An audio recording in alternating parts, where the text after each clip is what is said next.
नमस्कार विद्यार्थी मित्रांनो, अभ्यास मित्र परिवारामध्ये तुम्हा सर्वांचं स्वागत आहे. मित्रांनो, आज आपण 9 मार्च 2026 रोजीच्या चालू घडामोडीचा अभ्यास करणार आहोत. लेक्चर सुरू करूया मग. मित्रांनो, लेक्चर सुरू करण्यापूर्वी 25% डिस्काउंट आज आपल्या ॲपवर तुम्हाला बघायला मिळेल. जागतिक महिला दिनानिमित्त आपण हे डिस्काउंट ठेवलं होतं. कालचाच दिवस होतं, पण आज आपण एक दिवस वाढवून दिलेला आहे. नारी नावाचं कुपन तुम्हाला अप्लाय करायचं आहे. आज रात्री 12 वाजेपर्यंत हे डिस्काउंट असणार आहे.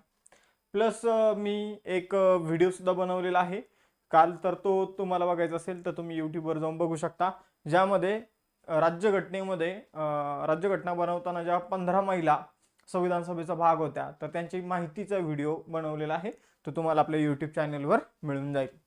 सुरू करूया आजचं सेशन. पहिला प्रश्न आहे, मार्च 2026 मध्ये पश्चिम बंगालचे नवीन राज्यपाल म्हणून कुणाची नियुक्ती करण्यात आली?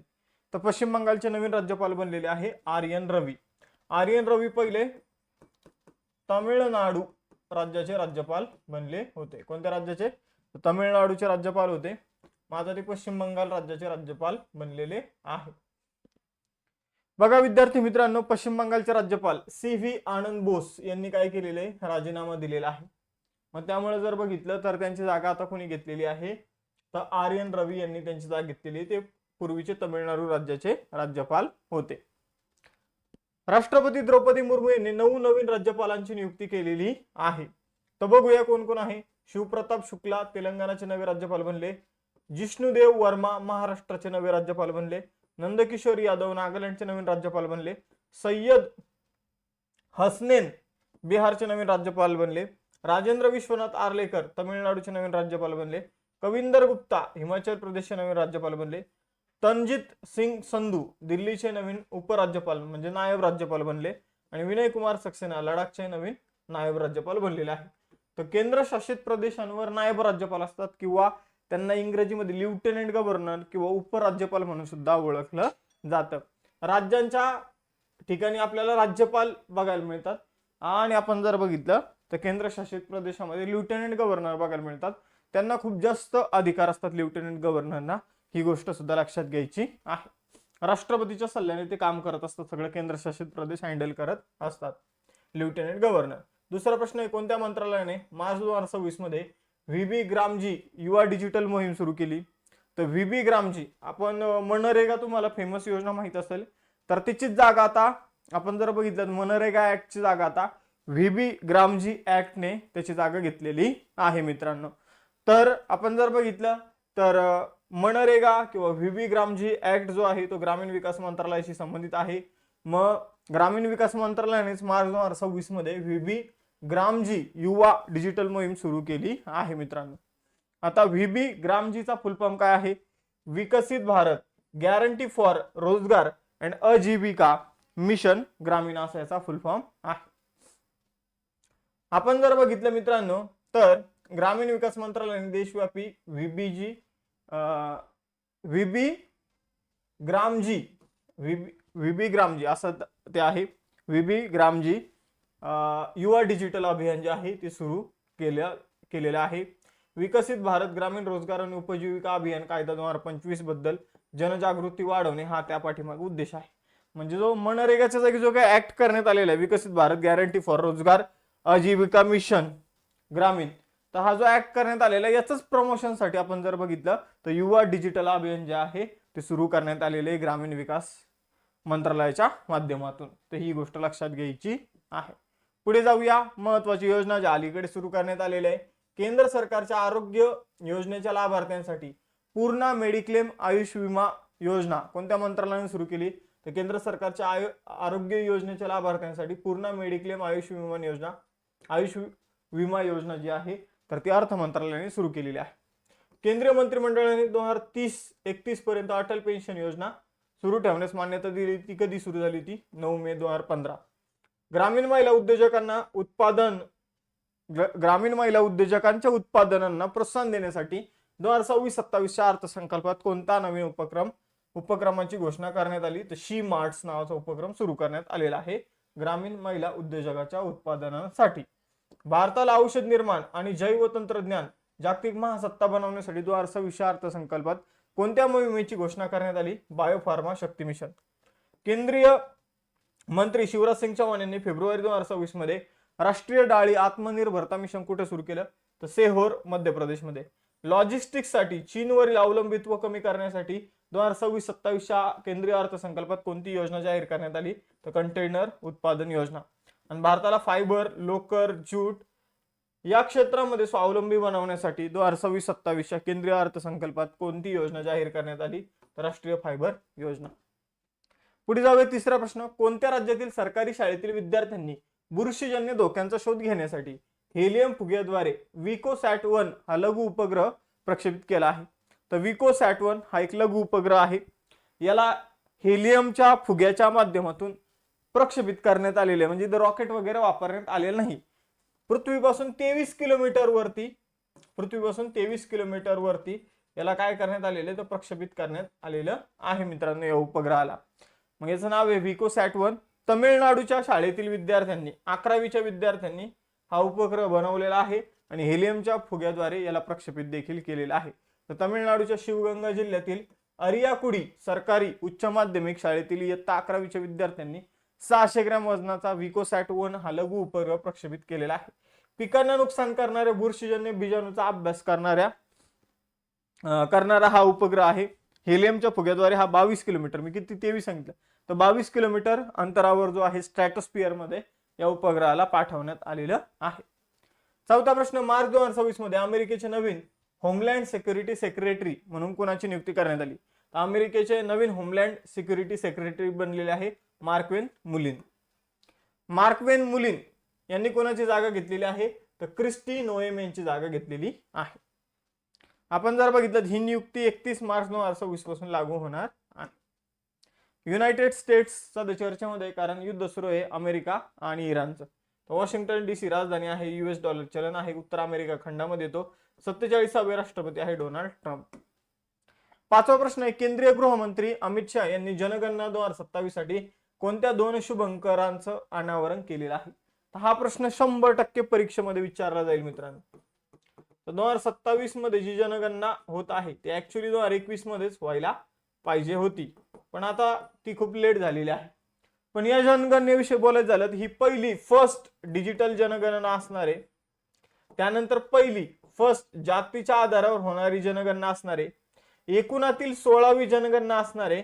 तर स्वातंत्र्यानंतरची 8वी जनगणना असणार आहे. या जनगणनेसाठी 2 शुभंकर इथं मॅस्कॉट जे आहे ते लॉन्च करण्यात आलेले. मुलगी जी असेल तिचं नाव असणार प्रगती आणि मुलाचं नाव असणार आहे विकास.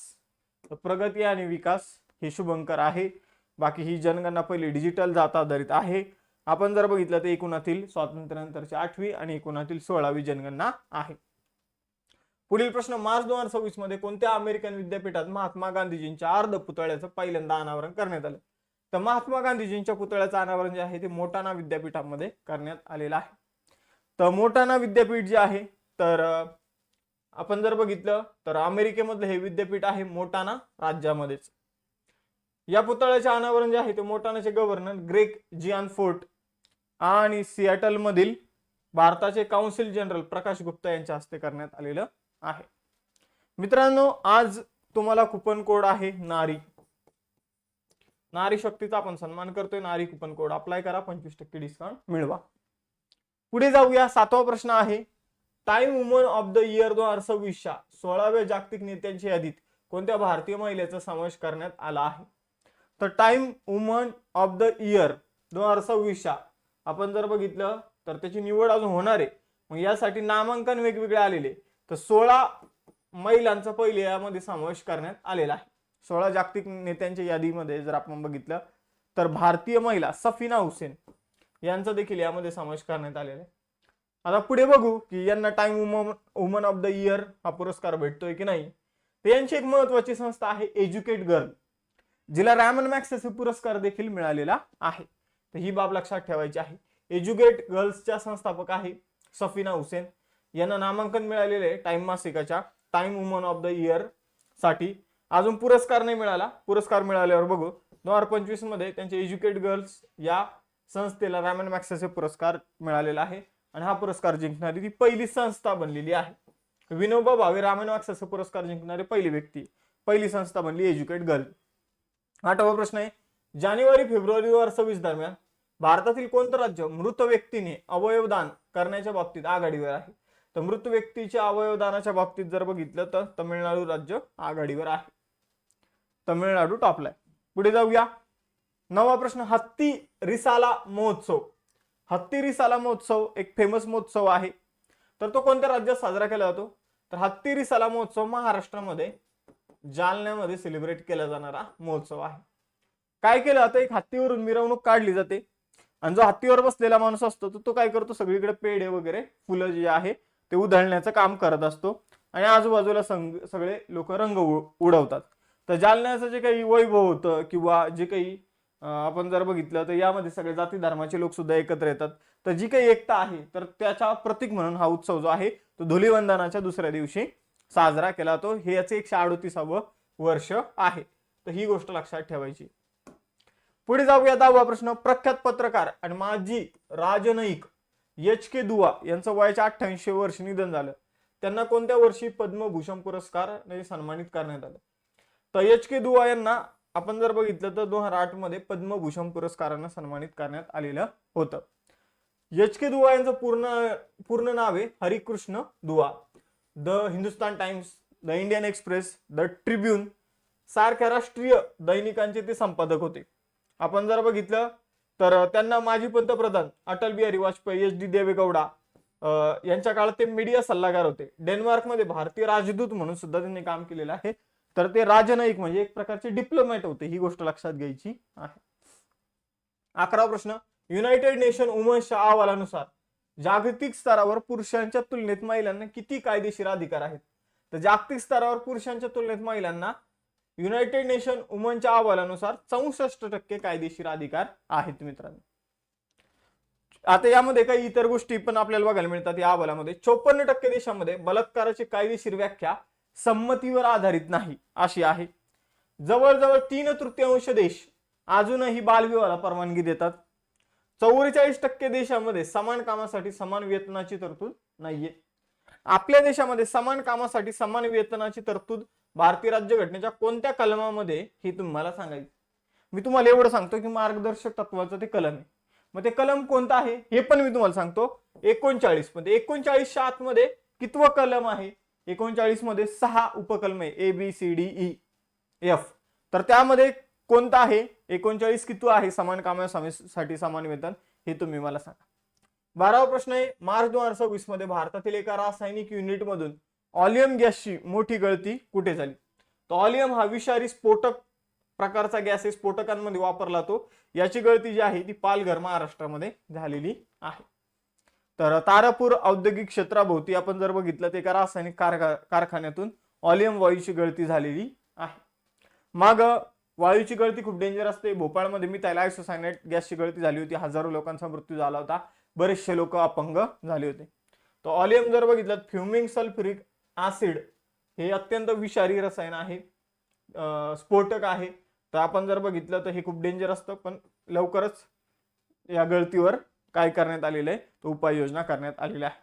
आय होप आजचा लेक्चर तुम्हाला आवडला असेल. लेक्चर आवडला असल्यास लेक्चर लाईक, चॅनलला सबस्क्राईब करायला विसरू नका. थांबूया इथे, भेटूया नेक्स्ट सेशन मध्ये. चलो बाय बाय, जय हिंद. नमस्कार विद्यार्थी मित्रांनो, अभ्यास मित्र परिवारामध्ये तुम्हा सर्वांचं स्वागत आहे. मित्रांनो, आज आपण 10 मार्च 2026 रोजीच्या चालू घडामोडीचा अभ्यास करणार आहोत.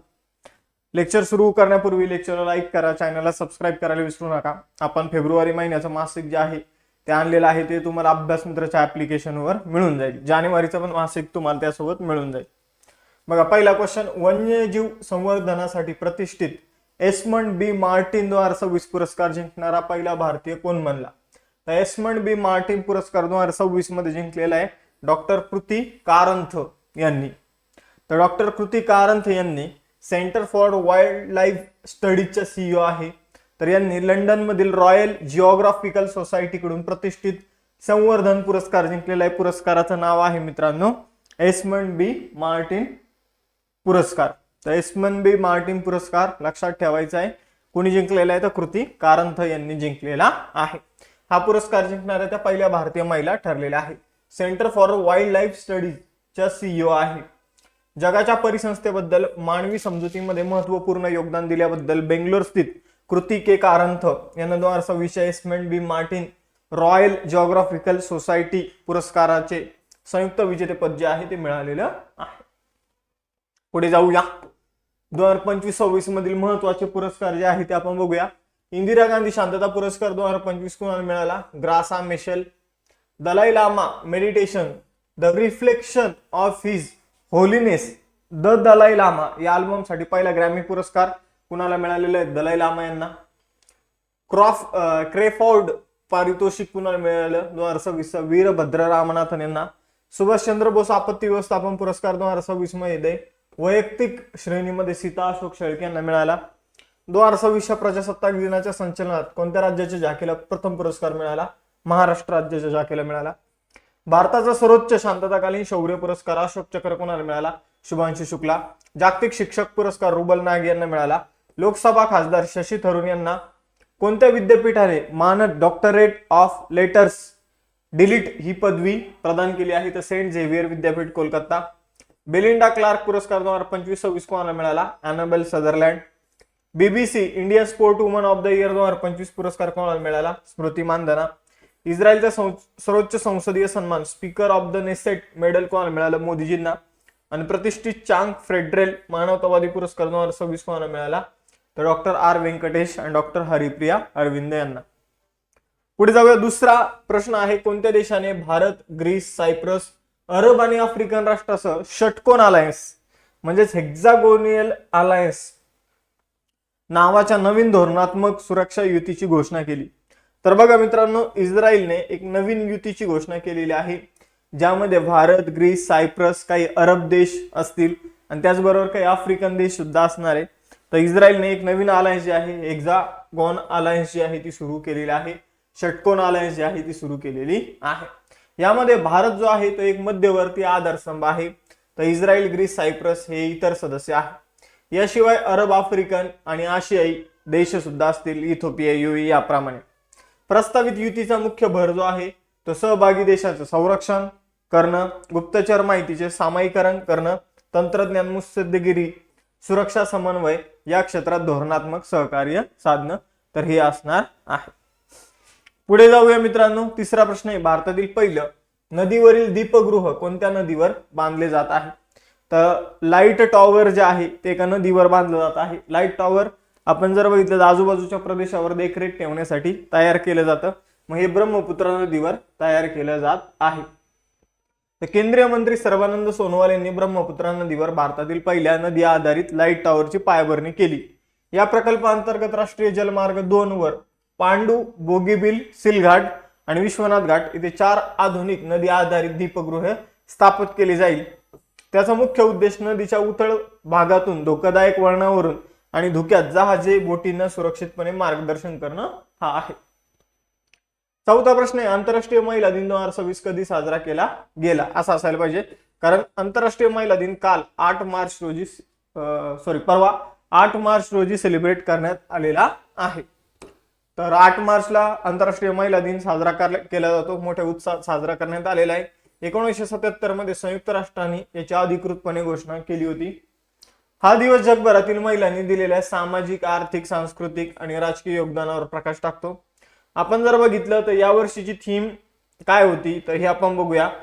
Rights, justice, action for all women and girls अशी यावर्षीची थीम होती. Theme of UN women, rights, justice, action for all women and girls. तर ही थीम लक्षात ठेवा. महत्वाचे दिवस आणि त्याच्या थीम बघा. जागतिक रेडिओ दिन कधी असतो? 13 फेब्रुवारी. थीम आहे रेडिओ अँड आर्टिफिशियल इंटेलिजन्स. आंतरराष्ट्रीय बाल कर्करोग दिन कधी असतो? 15 फेब्रुवारी. थीम आहे demonstrating impact for challenge to change. जागतिक पेंगोलिन दिन 2026 कधी असतो? 21 फेब्रुवारी. थीम आहे पेंगोलिन गार्डियन इन ऍक्शन. आंतरराष्ट्रीय मातृभाषा दिन कधी असतो? 21 फेब्रुवारी. थीम आहे युथ व्हॉइस मल्टी लिंग्वॅलिझम. पुढे जाऊया. जागतिक एनजीओ दिन 2026 कधी असतो? 27 फेब्रुवारी. थीम आहे रिस्टोरिंग डिग्निटी थ्रू इन्क्लुजन. पुढे जाऊया. राष्ट्रीय विज्ञान दिन 2026 कधी असतो? 28 फेब्रुवारी. थीम आहे वुमन इन सायन्स कॅटलायझिंग विकसित भारत. पुढे जाऊया. जागतिक वन्यजीव दिन 2026 कधी असतो? तर 3 मार्च. थीम आहे मित्रांनो medicinal and aromatic plants conserving health, heritage and livelihood. आणि 8वा राष्ट्रीय सार्वजनिक औषध दिन 2026 कधी असतो? तर 7 मार्च. आपण जर बघितलं तर जन औषधी, सस्ती बी और भरोसेमंद बी, अशा प्रकारची याची थीम होती. तर फेब्रुवारी आणि मार्च महिन्यातील आपण इथं काही महत्वाचे दिवस आणि त्यांच्या थीम बघितलेल्या आहेत. 5वा प्रश्न आहे, कोणत्या देशाने जगातील पहिली फ्रँचाइज आधारित रोड सायकलिंग लीग सुरू केली आहे?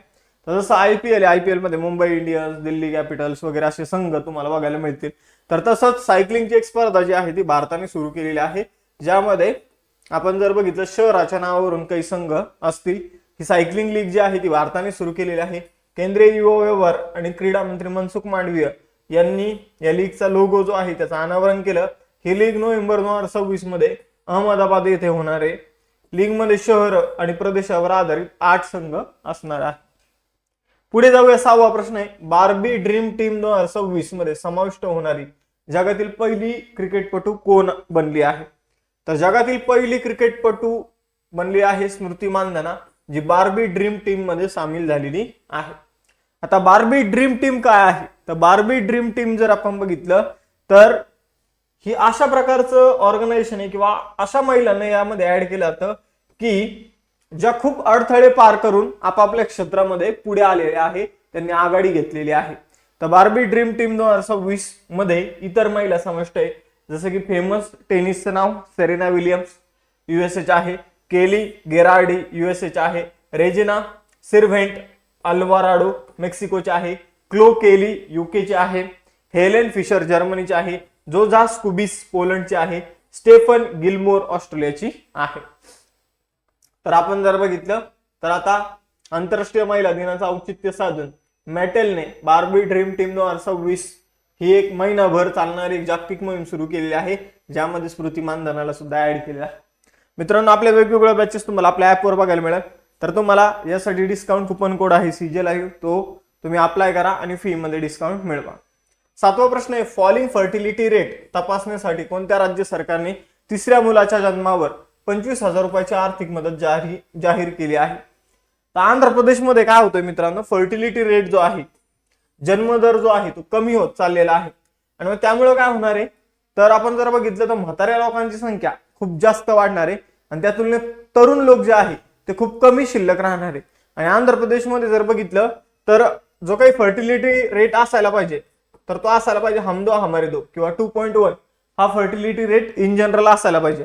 म्हणजे आज जर बघितलं तर आई वडील आहे, त्यांच्या पाठीमागे 2 मुलं असतील तर बरोबर लोकसंख्या स्थिर राहील. पण आंध्र प्रदेशमध्ये हा रेट निगेटिव्ह मध्ये, म्हणजे समजून घ्या की 2 पेक्षा पण खाली गेलेला आहे. मग त्यामुळे जर बघितलं तर उद्या जो म्हाताऱ्या लोकांची संख्या खूप जास्त वाढेल आणि तरुण लोक कमी असतील आणि तरुणावर त्या म्हाताऱ्या लोकांचा बोजा जो आहे तो पडेल. यासाठी आंध्र प्रदेशने 3ऱ्या अपत्यासाठी 3ऱ्या मुलासाठी आपण जर बघितलं तर 25,000 रुपये आंध्र प्रदेश सरकार आर्थिक मदत देणार आहे. तर घटत्या प्रजनन दराला, टोटल फर्टिलिटी रेटला आळा घालण्यासाठी, लोकसंख्या स्थिर करण्यासाठी आंध्र प्रदेश सरकारने लोकसंख्या व्यवस्थापन धोरण सादर केलं आहे. आंध्र प्रदेशचे मुख्यमंत्री एन चंद्रबाबू नायडू यांनी विधानसभेत सांगितले की राज्यातील एकूण प्रजनन दर सातत्याने कमी होत आहे. 1993 मध्ये तो 3.0 होता, आता तो 1.5 वर आलेला आहे. 1.5 वर म्हणजे समजून घ्या की 30 लोकांपाठीमाग फक्त 15 मुलं जन्म घेत आहेत. 30 मोठ्या लोकांपाठीमाग फक्त 15 लहान मुलं जी आहे ती जन्म घेत आहेत. तर ही गोष्ट लक्षात घ्यायची. पुढे जाऊया. 8वा प्रश्न आहे, आरोग्य सेवा सहज उपलब्ध करून देण्यासाठी कोणत्या राज्याने, सॉरी मी तर 1.5 सांगितलं तुम्हाला, 1.5चा अर्थ काय आहे तर समजून घ्या की 20 जण असतील, ठीक आहे, 20 जण असतील म्हणजे आई वडील 10 जोडपे असतील तर त्या 10 जोडप्यांना फक्त 15 मुलं होत आहे. याचा असा अर्थ आहे 1.5चा. ओके, तर 1.5चा अर्थ काय आहे तर 1.5 मुलगा होऊ शकत नाही, म्हणून आपण 10 जोडपे घेऊया. म्हणजे आई वडील असे 10 जोडपे घेतले तर त्यांना 15 मुलं होत आहे. तर अशा प्रकारे हे तुम्ही लक्षात ठेवायचे. आरोग्य सेवा सहज उपलब्ध करून देण्यासाठी कोणत्या राज्याने मी हेल्थ मोबाईल ऍप सुरू केलं आहे? तर मी हेल्थ मोबाईल ऍप जे आहे ते केरळ सरकारने सुरू केलेलं आहे. केरळ नागरिकांना जवळील रुग्णालय सेवा, रक्तपेढी, प्रयोगशाळा शोधण्यासाठी मदत करण्यासाठी मी हेल्थ मोबाईल ऍप लॉन्च केला आहे. हे app online appointment booking, operation, ticket निर्मितीची सुविधा देखील प्रदान करतं, ज्यामुळे राज्यभरातील सार्वजनिक आरोग्य सुविधांमध्ये प्रवेश सुधारतो.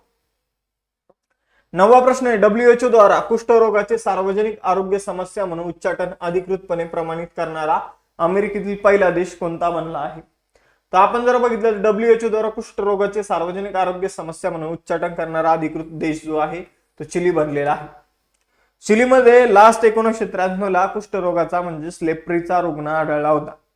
लेप्री कुष्ठरोगाचा जो काही आजार आहे तर त्याविषयी महाराष्ट्रातील एक फेमस नाव आहे जे तुम्हाला कमेंट बॉक्समध्ये सांगायचे. तर हा मायकोबॅक्टेरियम लेप्री नावाच्या जीवाणूमुळे होणारा रोग आहे कुष्ठरोग, ज्याला लेप्री म्हटलं जातं. तर यामध्ये बोटं वगैरे झडतात. तर चिलीला ही मान्यता मिळाली WHO कडून. 3 दशकांहून अधिक काळ झाला स्थानिक पातळीवर कुष्ठरोगाचा एकही रुग्ण आढळलेला नाहीये. हे जागतिक रोग नियंत्रण प्रयत्नांमध्ये एक महत्वाची कामगिरी आहे. चिलीमध्ये कुष्ठरोगाचा शेवटचा रुग्ण 1993 मध्ये आढळला होता. पुढे जाऊया. 10वा प्रश्न, इनोव्हेटर्स बिझनेस एन्व्हायरमेंट इंडेक्स 2026 मध्ये भारताचा क्रमांक काय? तर स्टार्टअप ब्लिंक नावाचा एक प्लॅटफॉर्म आहे. तर त्यांनी इनोव्हेटर्स बिझनेस एन्व्हायरमेंट इंडेक्स नावाचा एक इंडेक्स काढलेला आहे, ज्यामध्ये भारताचं स्थान 54वे आहे. आणि याचे अजून एक वैशिष्ट्य तुम्हाला सांगतो. आपण जर बघितलं तर चायना जो आहे तो 85व्या क्रमांकावर आहे. भारतीय निर्देशांकामध्ये पुढे 54व्या क्रमांकावर आहोत. तर startup blink innovators business environment index 2026 जारी करण्यात आलेला आहे, जो 0 ते 100 चा स्कोर वापरून इथं तयार करण्यात आलेला आहे. मग आपण जर बघितलं तर भांडवल, पायाभूत सुविधा यांसारख्या मूलभूत व्यवसाय परिस्थितीचं मोजमाप करतो. भारताला 55 गुण मिळालेले 100 पैकी, आणि भारत जो आहे तो 54व्या क्रमांकावर आहे. पहिल्या क्रमांकावर अमेरिका, दुसऱ्या क्रमांकावर सिंगापूर आणि तिसऱ्या क्रमांकावर युनायटेड किंगडम आहेत. 11वा प्रश्न आहे, कोणत्या नियामक संस्थेने दिशाभूल करणाऱ्या फायनान्शियल इन्फ्लुएन्सर्सना, असं आहे ते फायनान्शियल इन्फ्लुएन्सर्सना, म्हणजे काही लोक तुम्ही इंस्टाग्रामवर, युट्यूबवर शेअर मार्केट विषयी तत्वज्ञान देताना बघितले असतील की असं करा, या स्टॉकमध्ये इन्व्हेस्ट करा, तिकडे स्टॉकमध्ये इन्व्हेस्ट करा. तर अशा खास करून फायनान्शियल इन्फ्लुएन्सर्ससाठी म्हणजे काय असतं की एखादी कंपनी नवीन रजिस्टर होते आणि ती त्या लोकांना पैसे देते की तुम्ही आमचे स्टॉक लोकांना घ्यायचं सांगा. आणि मग ते लोकांना काय करतात, लोक बघत असतात युट्यूब, इंस्टाग्रामवर, आणि मग ते लोकांना सांगतात की हे ऍप वापरा, ह्या कंपनीचे स्टॉक घ्या. तर मग अशा लोकांना ओळखण्यासाठी आणि काढून टाकण्यासाठी सुदर्शन नावाची इनहाऊस, आपण जर बघितलं तर इनहाऊस AI सिस्टम, नाही AI सिस्टम आहे, तर कोणी सुरू केली? तर सेबीने सुरू केलेली आहे. SEBI, securities and exchange board of India. तर याचे अध्यक्ष कोण आहे? कमेंट बॉक्समध्ये सांगा, सेबीचे अध्यक्ष कोण आहे? तर सेबीने जर बघितलं तर एक नवीन मोहीम सुरू केलेली आहे फायनान्शियल इन्फ्लुएन्सरसाठी. सुदर्शन नावाची AI सिस्टम सुरू केलेली आहे. जर कुठे चुकीचं माहिती देत असेल तर हे AI आधारित सिस्टम हे काय करेल, तर त्या व्यक्तीला ब्लॉक करेल. आणि फायनान्शियल इन्फ्लुएन्सर हे असे व्यक्ती आहेत जे सोशल मीडियावर आर्थिक गुंतवणुकीबद्दल माहिती किंवा सल्ला देत असतात. 12वा प्रश्न, केंद्रीय मंत्री अमित शहा यांनी मार्च 2026 मध्ये कोणत्या ठिकाणी इफ्को सल्फ्युरिक ऍसिड प्लांटचं उद्घाटन केलं? तर इफ्को एक शेतीशी संबंधित महत्वाची कंपनी, ही वेगवेगळे खतं वगैरे बनवत असते. तर त्यांच्याशी संबंधित सल्फ्युरिक ऍसिड प्लांट जो आहे इफ्कोचा, तर त्याचं उद्घाटन जे आहे ते केंद्रीय मंत्री अमित शहा यांनी केलेलं आहे पारादीप, ओडिशा येथे. तर सल्फ्युरिक ऍसिड प्लांट जो आहे Indian farmer fertiliser cooperative limited Paradip येथील त्यांच्या युनिटमध्ये स्थापित केलं आहे. यासोबतच अमित शहा यांनी भुवनेश्वर येथे राज्य सहकारी धोरण 2026 प्रकाशन केलं आहे आणि 1567 सामान्य सेवा केंद्रे राष्ट्राला समर्पित केली आहे. मग थांबूया आता, आज आपण इथे भेटूया नेक्स्ट सेशन मध्ये उद्या. तुमच्या सगळ्यांचा दिवस चांगला जावो. सगळ्यांना बाय बाय, जय हिंद. नमस्कार विद्यार्थी मित्रांनो, अभ्यास मित्र परिवारामध्ये तुम्हा सर्वांचं स्वागत आहे. मित्रांनो, आज आपण 11 मार्च 2026 रोजीच्या चालू घडामोडीचा अभ्यास करणार आहोत. सुरू करूया आजचं सेशन. आपलं फेब्रुवारी महिन्याचं मासिक जे आहे ते आलेलं आहे, प्लस जानेवारी महिन्याचा मासिक जे आहे ते तुम्हाला आपल्या ऍप्लिकेशनवर बघायला मिळेल. हे आपल्या अभ्यास मित्राच्या नवीन बॅचेस आहे.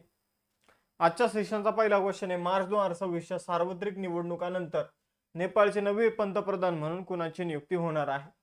तर मार्च 2026च्या सार्वत्रिक निवडणुकानंतर नेपाळचे नवीन पंतप्रधान बनणार आहे बालेन शाह. पर्याय क्रमांक 3 उत्तर असेल. बालेन शाह आपण जर बघितलं तर एक माजी रॅपर आहे. गाण्याचा एक प्रकार असतो रॅप करणं. तर माजी रॅपर आहे, काठमांडूचे महापौर आहे. झापा मतदारसंघातून त्यांनी KP शर्मा ओली यांचा पराभव केलेला आहे.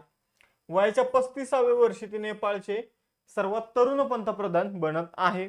त्यांचा पक्ष आहे राष्ट्रीय स्वतंत्र पक्ष. तर राष्ट्रीय स्वतंत्र पक्ष लक्षात ठेवायचा आहे. सप्टेंबर 2025 मध्ये नेपाळच्या पहिल्या महिला पंतप्रधान बनल्या होत्या सुशीला कार्की. आता त्यांची जागा जी आहे ती कोण घेणार आहे? बालेन शाह. आता महत्वाचे जे काही आंतरराष्ट्रीय नियुक्ती आहे ते आपण बघू. बांगलादेशचे 11वे पंतप्रधान कोण बनले? तारिक रहमान. लक्षात ठेवा. सलग तिसऱ्यांदा बार्बाडोसचे पंतप्रधान बनले मिया मोटली. जोस अँटोनियो कास्टबयांची आपण जर बघितलं चिलीचे नवीन राष्ट्रपती बनले. चेक प्रजासत्ताकचे नवीन पंतप्रधान आंद्रेस बाबिस बनले आहे. टांझानियाच्या राष्ट्रपतीपदी सामिया सुलू हसन यांची नियुक्ती झालेली आहे. पुढे जाऊया. पॉल बिया आपण जर बघितलं ते कॅमेरूनचे राष्ट्रपती बनलेले आहे. आयर्लंडचे 10वे राष्ट्रपती कॅथरीन कॉनोली बनले आहे. बोलोव्हियामध्ये राष्ट्रपती बनलेले रॉड्रिक पाज. मादागास्करचे नवीन राष्ट्रपती बनले मायकल रॅड्रिय निरिना. सेशलच्या राष्ट्रपती बनले पॅट्रिक हर्मिनी. नेपाळच्या पहिल्या महिला पंतप्रधान होते सुशीला कार्की. नॉर्वेचे पंतप्रधानपदी कोणाची निवड झाली होती? तर जोनास गाहर स्टोरे. फ्रान्सचे नवीन पंतप्रधान आहे सेबेस्टियन लोकार्नू. आणि जमैकाचे पंतप्रधान आहे अँड्र्यू होलनेस. तर यामध्ये काही महत्वाचे आहे जसे सुशीला कार्की हे नाव लक्षात ठेवा. कॅथरीन कॉनोली हे नाव लक्षात ठेवायचं आहे मित्रांनो. त्यानंतर जर बघितलं तर तारिक रहमान हे पण महत्वाचे आहे. पुढे जाऊया. हे तर सगळ्यांनाच माहित असेल ICC मेन्स T20 विश्वचषक 2026 कोणी जिंकलेला आहे? तर तो भारताने जिंकलेला आहे. भारताने कोणाचा पराभव केला? तर न्यूझीलंडचा पराभव केलेला आहे. आपण जर बघितलं तर यापूर्वी 2007 मध्ये 2024 मध्ये आपण वर्ल्ड कप जिंकला होता. आता 2026 मध्ये जिंकलेला आहे. पहिल्यांदाच असं झालेलं आहे की यजमान देश वर्ल्ड कप जिंकतोय. यजमान देश म्हणजे काय? तर जो देश आयोजन करत आहे तो पहिल्यांदाच या विश्वचषकाचा विजेता बनलेला आहे. आणि पहिल्यांदाच भारत सलग 2 वेळा वर्ल्ड कप जिंकलेला आहे. तर T20च्या इतिहासामध्ये 2 गोष्टी पहिल्यांदा झालेल्या आहे की ज्यांनी वर्ल्ड कपचं आयोजन केलं तेच जिंकलेले आहे. आणि दुसरी गोष्ट अशी झालेली की सलग दुसऱ्यांदा भारताने हा वर्ल्ड कप जिंकलेला आहे.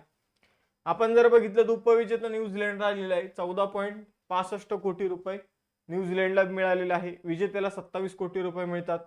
अंतिम सामन्यात जसप्रीत बुमराह सामनावीर. तर स्पर्धेतील सर्वोत्तम खेळाडू बनलेला संजू सॅमसन. यजमान देश भारत आणि श्रीलंका होता. आवृत्ती विचारली जाऊ शकतात बघा.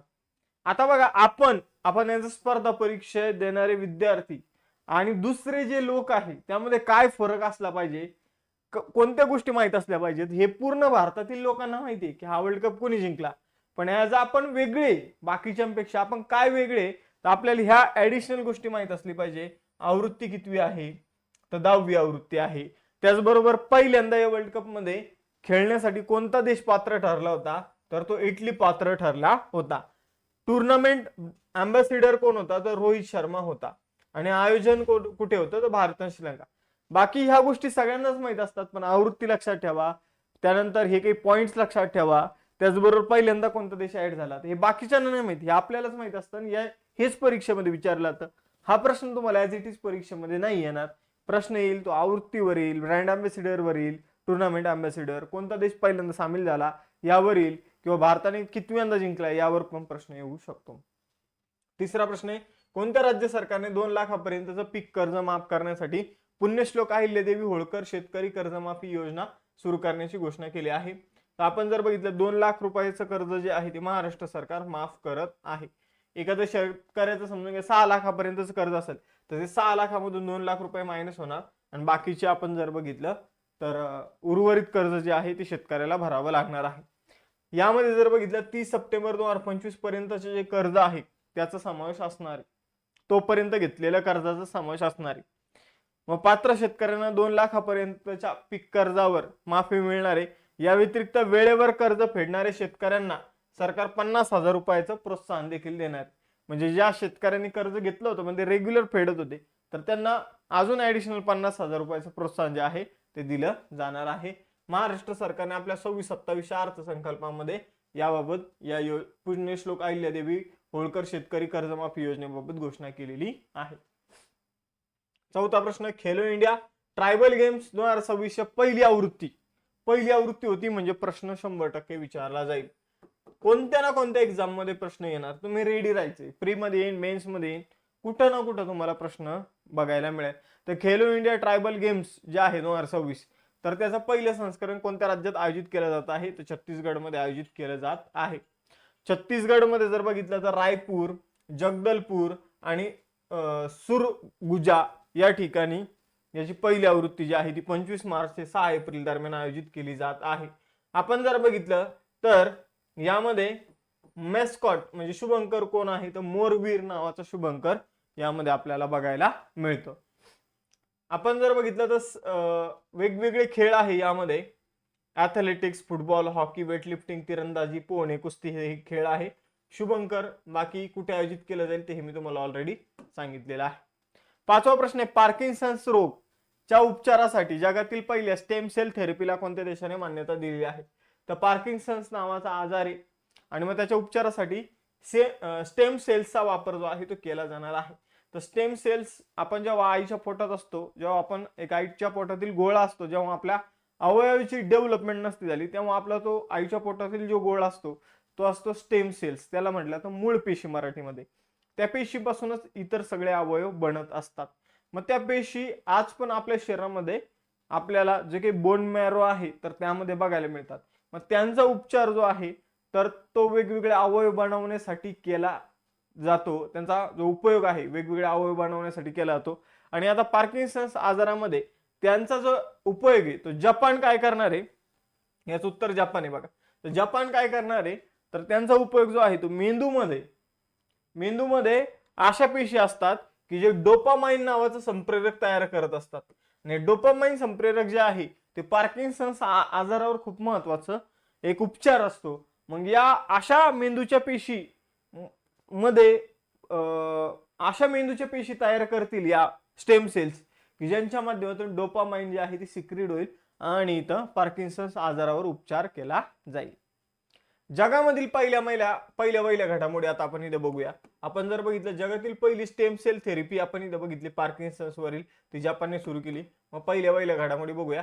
HIV रोखण्यासाठी वर्षातून 2दा इंजेक्शनने वापरता येणारे औषध लेनाकापावीर सादर करणारा झिम्बाब्वे हा जगातील पहिला देश आहे. स्पायनल मस्क्युलर ऑटोट्रॉफीसाठी जगातील पहिली ITVISMA जीन थेरपी अबुधाबी येथे देण्यात आली. डेन्मार्क हा जगातील पहिला देश आहे ज्याने आपली 400 वर्ष जुनी पारंपरिक टपाल सेवा बंद केली. 1 जानेवारी 2026 पासून कोणत्या संघटनेने स्टील आणि ॲल्युमिनियमवर जगातील पहिला कार्बन कर लागू केला? तर युरोपियन युनियनने. जगात पहिल्यांदाच पेरू देशाने अमेझॉनच्या डंख नसलेल्या मधमाशांना कायदेशीर अधिकार दिले. रस्ते बांधणीसाठी आपण जर बघितलं बायोबिट्युमिन तयार करणारा जगातील पहिला देश भारत आहे. दक्षिण कोरियाने जगातील पहिला व्यापक कृत्रिम बुद्धिमत्ता कायदा जो आहे AI बेसिक ऍक्ट तो लागू केलेला आहे. 6वा प्रश्न आहे, कोणत्या देशाने 28 मार्च 2026 पासून 16 वर्षाखालील मुलांसाठी सोशल मीडियावर बंदी घालण्याची घोषणा केली? तर इंडोनेशियाने ही घोषणा केलेली आहे. 28 मार्च 2026 पासून ही घोषणा लागू होणार आहे, ज्यामध्ये सायबर बुलिंग, पॉर्नोग्राफी, ऑनलाईन फसवणूक, इंटरनेटचा अतिरेकी वापर यांसारख्या जोखमीपासून मुलांचे संरक्षण केले जाणार आहे. 16 वर्षाखालील मुलांसाठी असा कायदा लागू करणारा ऑस्ट्रेलिया पहिला देश ठरला. तर स्पेन हा युरोपमधील असा कायदा लागू करणारा पहिला देश ठरला होता. आता इंडोनेशिया असा कायदा लागू करत आहे. कर्नाटक राज्याचे मुख्यमंत्री जे आहेत सिद्धरामय्या यांनीही मार्च 2026 मध्ये 16 वर्षाखालील मुलांना अशा ऍपचा प्रवेश प्रतिबंधित करण्याचा प्रस्ताव मांडलेला आहे. मित्रांनो, आपल्या वेगवेगळ्या बॅच आहे ऍपवर, Dhurandhar batch, foundation batch, 21,000 PYQ batch, त्याचबरोबर नोट्स पॅक, हे सगळं तुम्हाला अभ्यास मित्र ऍप्लिकेशनवर बघायला मिळेल. त्यावर तुम्हाला 10% डिस्काउंट सुद्धा बघायला मिळेल. कुपन कोड आहे CJ लाईव्ह. पुढे जाऊया. आपलं टेलिग्राम चॅनल आहे, टेलिग्राम चॅनल जॉईन करा, इंस्टाचं पेज फॉलो करायला विसरू नका. 7वा प्रश्न आहे, मार्च 2026 मध्ये राष्ट्रपती द्रौपदी मुर्मू यांनी कोणत्या राज्यातील लोकभवन येथे दार्जिलिंग हिल फेस्टिवल आणि 9व्या आंतरराष्ट्रीय संथाळ परिषद 2026 ला संबोधित केलेला आहे? तर दार्जिलिंग हिल फेस्टिवल जे आहे 9व्या आंतरराष्ट्रीय संथाळ परिषदेला 2026 ला संबोधित करण्याचं काम द्रौपदी मुर्मू यांनी पश्चिम बंगाल राज्यामध्ये केलेलं आहे. तर पश्चिम बंगालमधील दार्जिलिंग येथे राजभवनाच्या, आता आपण जर बघितलं तर अलीकडेच त्याला लोकभवन असं नाव देण्यात आलेलं आहे. तर या राजभवनाच्या दरबार हॉलमध्ये राष्ट्रपती द्रौपदी मुर्मू यांनी दार्जिलिंग हिल फेस्टिवलचं उद्घाटन केलं. 9व्या आंतरराष्ट्रीय संथाळ परिषदेचा मुख्य उद्देश संथाळ समुदायाचा समृद्ध सांस्कृतिक वारसा, संथाळी भाषा, विशेषतः ओल चिकी लिपीचे जतन करणं आणि संवर्धन करणं हा आहे. पुढे जाऊया 8वा प्रश्न, स्वच्छ भारत मिशन शहरी 2.0 अंतर्गत कोणत्या महानगरपालिकेने कालवे स्वच्छ करण्यासाठी AI संचालित जी स्पायडर रोबोट तैनात केले आहे?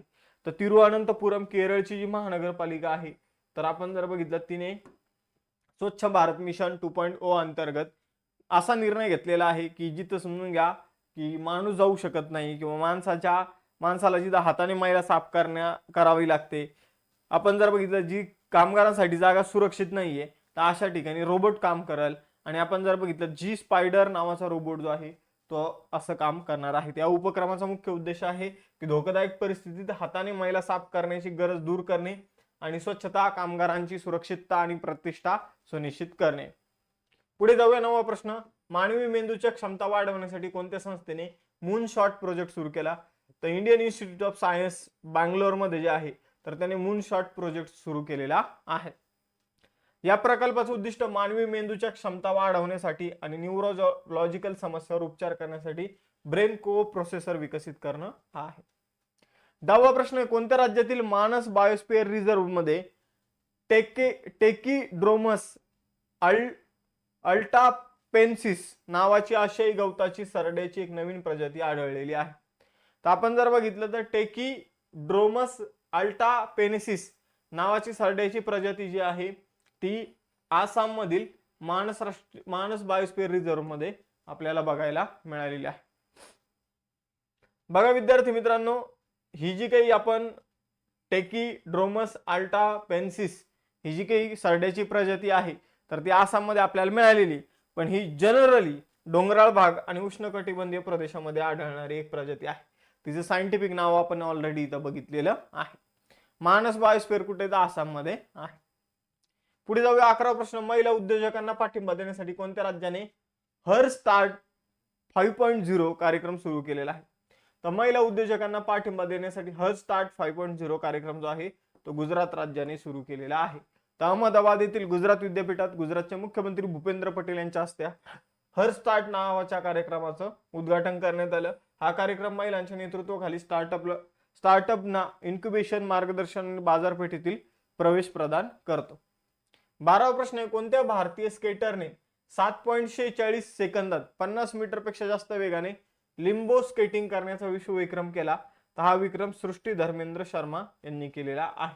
तर स्केटिंगचा एक प्रकार आहे. तर आपण जर बघितलं तर फक्त 7.5 सेकंदामध्ये 50 मीटर अंतर जे आहे ते गाठलेलं आहे नागपूरच्या सृष्टी धर्मेंद्र शर्माने. तर आपण जर बघितलं तर हा सर्वात जलद वेळ जो आहे तो तिने नोंदवलेला आहे.